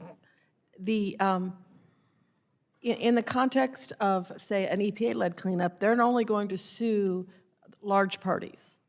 But the statute gives the parties that EPA sues the ability to turn around and sue anyone else who may fall within a category of liability under CERCLA, which is very, very broad. And those people then spend years, I mean, my testimony talks about, 7 years, 9 years, to get out of the cases. And when they finally settle, their piece of the liability might be tiny, but those 7 years of litigation costs will be huge. Thank you for that. I also, with having Rock Island Arsenal and the Iowa Army Ammunition Plant in my district, I'd like to echo Representative Pfluger's comments regarding military installations. That is, I think, a concern to all of us. And so I won't ask that question. Mr. Falby, from your members' experience, how has the PFAS designation already affected Phase 1 environmental due diligence, financing, and insurance for commercial real estate projects? And what does that mean for redevelopment, housing construction, and job creation in local communities? Yes, thank you for that question. We've talked a lot about clean water this morning. Everybody is in favor of clean water. Everybody is also, I believe, in favor of brownfield redevelopment. So it's important to be able to redevelop infill properties that are contaminated. And what we're asking for in terms of a circular liability enhanced protection doesn't mean those sites will not get cleaned up. In fact, I think it paves the way for that kind of redevelopment, because the concern is the unlimited circular liability, the fear of having to write a blank check and pay lots of lawyers, right, to litigate circular liability. So I think, Phase 1 environmental site assessments are great. They're just a look. There's no testing involved. It's still an evolving industry, and just simply the fear that PFOS or PFOA may be on a site, not even caused by anything on that site, but maybe by surrounding properties or air deposition or other issues like that, it creates a great degree of uncertainty. And as I said before, the market, investors hate uncertainty. I think brownfield sites are best cleaned up at the state level where you can get closure without that CERCLA liability. Mr. Meehan, the EPA has issued enforcement discretion guidance stating it will not pursue certain categories of passive or public service entities, such as water utilities and wastewater systems. Why does this guidance fail to provide real certainty for those entities, and why is congressional action necessary to protect them from third-party lawsuits? I'll get it right eventually. I'll echo our colleague Susan Bodine that guidance like that applies only to the agency, not to the 2/3 of other litigants who are potentially responsible parties who can drag in a utility or any other potentially responsible party under the 4 categories. So, you know, that doesn't work. And I also cited earlier, I don't know if you're in the room, but there's a case in New Jersey involving Passaic Valley Sewage District, and EPA actually brought them into litigation in the hope of giving them a get-out-of-jail-free card through a settlement. 10 years later, they're still in the litigation because of opposition from some of the major PRPs, and there's collateral litigation is spun out of Gentlewoman's that. time So has expired. it's a sticky wicket, and quite frankly, no lawyer I talk to, and EPA, to their own credit, is just trying to do the best they can. So, but it's not a solution at all. Thank you. I yield back. Thank you, Mr. Chair. Gentlewoman yields. The chair recognizes the gentleman from Louisiana, Mr. Carter, for 5 minutes for his questions. Thank you, Mr. Chairman. Protecting communities from PFAS, so-called forever chemicals, is a matter of public health and environmental justice. PFAS are man-made chemicals that do not break down in the environment or the human body. They accumulate over time in our water, soil, and bloodstreams. They're linked to serious health harms, including cancer, reproductive complications, and weakened immune systems in children, among others. Nowhere is this issue more urgent than in fence-line communities, especially in places like the one that I represent in Louisiana, which has the unfortunate moniker of Cancer Alley, where families live next door to petrochemical plants and industrial facilities. These communities, disproportionately Black, working class, already face higher exposure to toxic air and water pollution. PFAS contamination only compounds those risks. Strong federal protections matter because PFAS pollution doesn't respect state lines. We need clear standards, rigorous monitoring, and enforcement authority. I understand that there are real concerns about liability for so-called passive receivers, entities that may receive hazardous substances, including PFAS, through wastewater or recycled materials, but do not manufacture or use those substances themselves. I want to continue working with this committee on that issue, but in a way that doesn't weaken protections, but strengthen them for the communities that are most impacted. Rolling back rules doesn't make chemicals safer. It just makes exposure easier and accountably harder. For communities like mine, delays mean more years of exposure, more preventable illnesses, and more families forced to choose between staying in their homes and protecting their health. Ms. Donovan, can you describe how PFAS contamination has affected your community's health, access to clean drinking water, and overall quality of life? Yeah, and I'm so glad that you brought up the point about fence line and frontline communities and the environmental justice concerns, because there is the cumulative impact of all of this that needs to be addressed. There is a community that lives right beside the Sampson County landfill, which is where Chemours sends its waste, or it was documented as sending its waste for a very long time. This community is not only now dealing with contamination problems coming from this waste landfill, but they're also dealing with hog farm waste that they've had to litigate. They are constantly in litigation to try and protect their way of life and where their zip code is, and it's not fair. We have private well owners in Brunswick County that are just now finding out that their wells were contaminated by Chemours 7 years later, all the way 80 to 90 miles downstream from the actual facility. And it was because the municipality had contaminated water, which has now contaminated the groundwater of the area. Think golf courses, think just irrigation, think all of that. And we are working through, but the state environmental department is working with Chemours through the consent agreement to force Chemours to pay for that cleanup.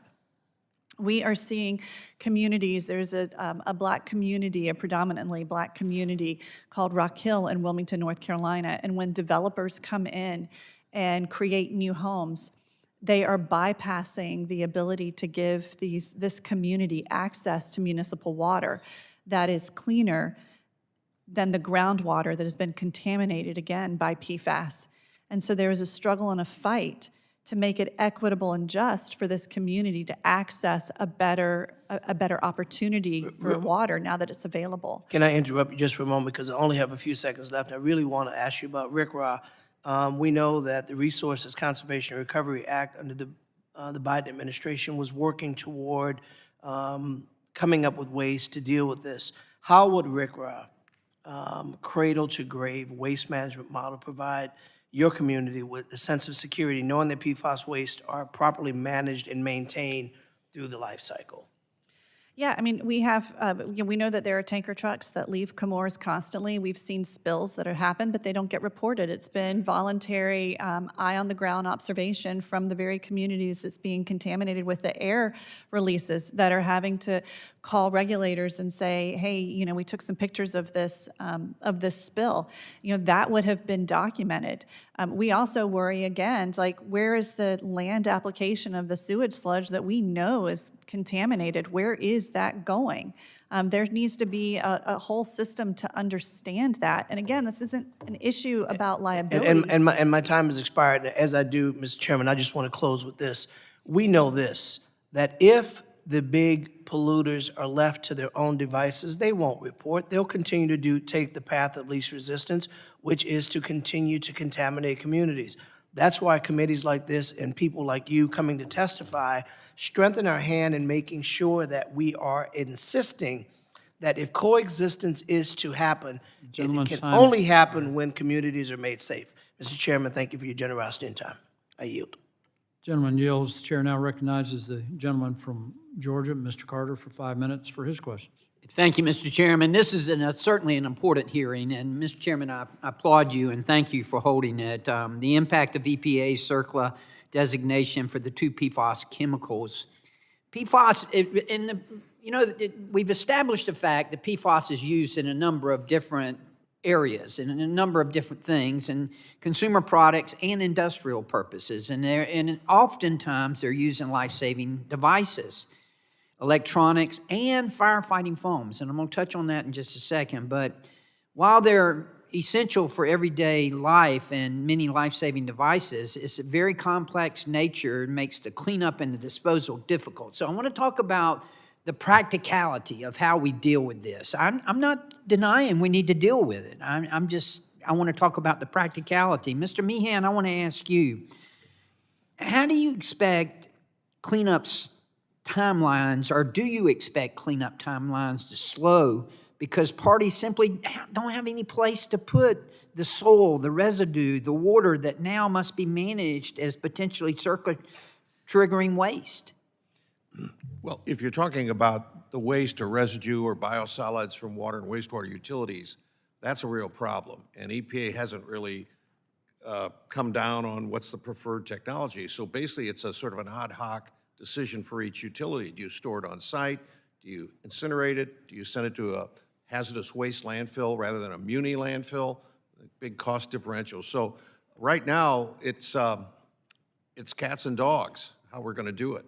Now, if you're talking about a Superfund cleanup, those are historically You know, 20, 25, 30 years. Yeah, no, I absolutely, there's still monster mining sites out west.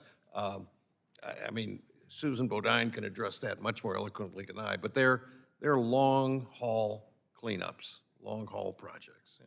Well, given the, excuse me, given the significant liability uncertainty, the limited disposal options, and the broad range of parties that are potentially exposed, what do you think the top steps are that EPA could take? What could they do?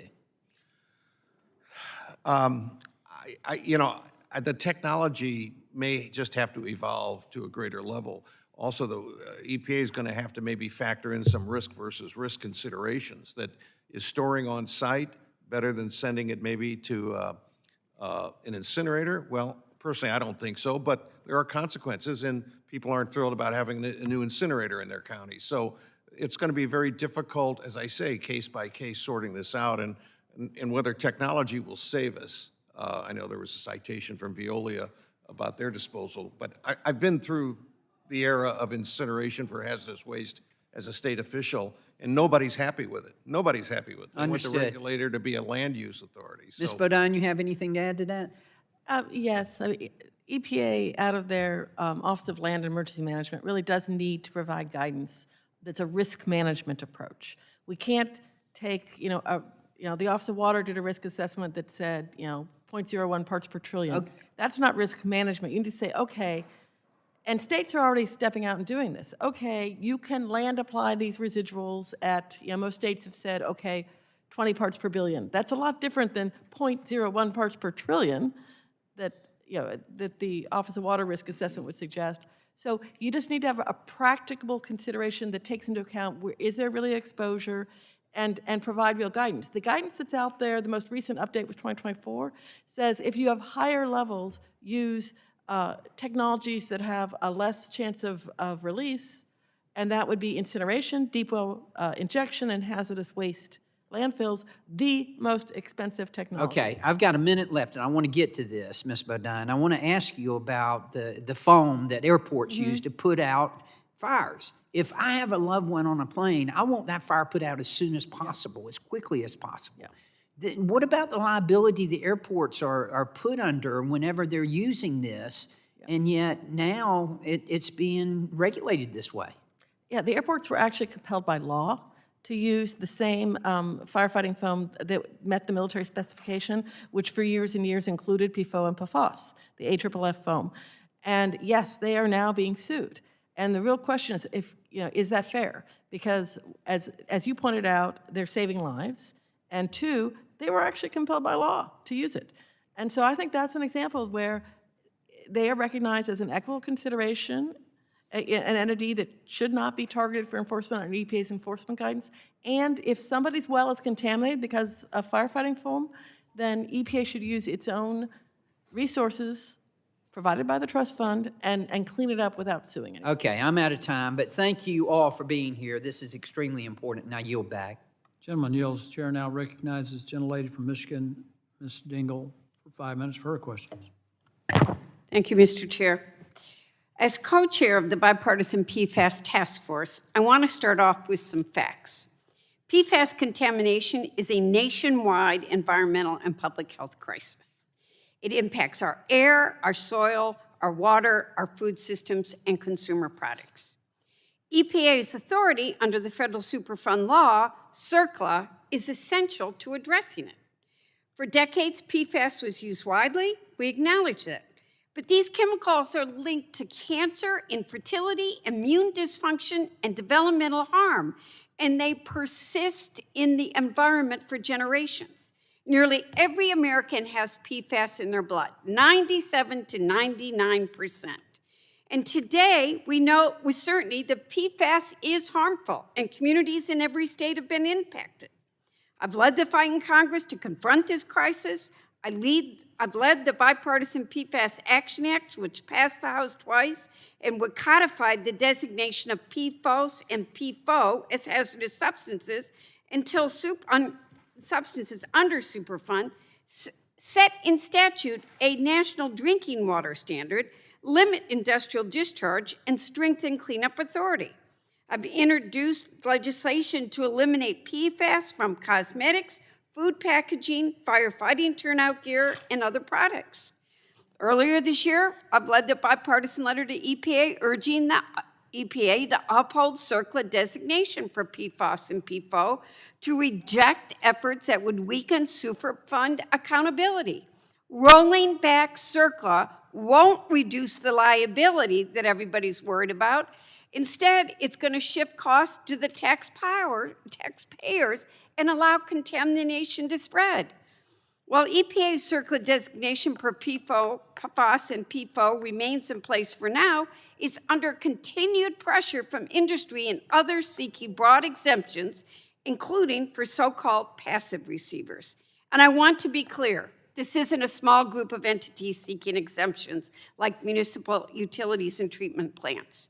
It's a much larger universe, including secondary manufacturers, industrial recycling facilities, and infrastructure construction groups.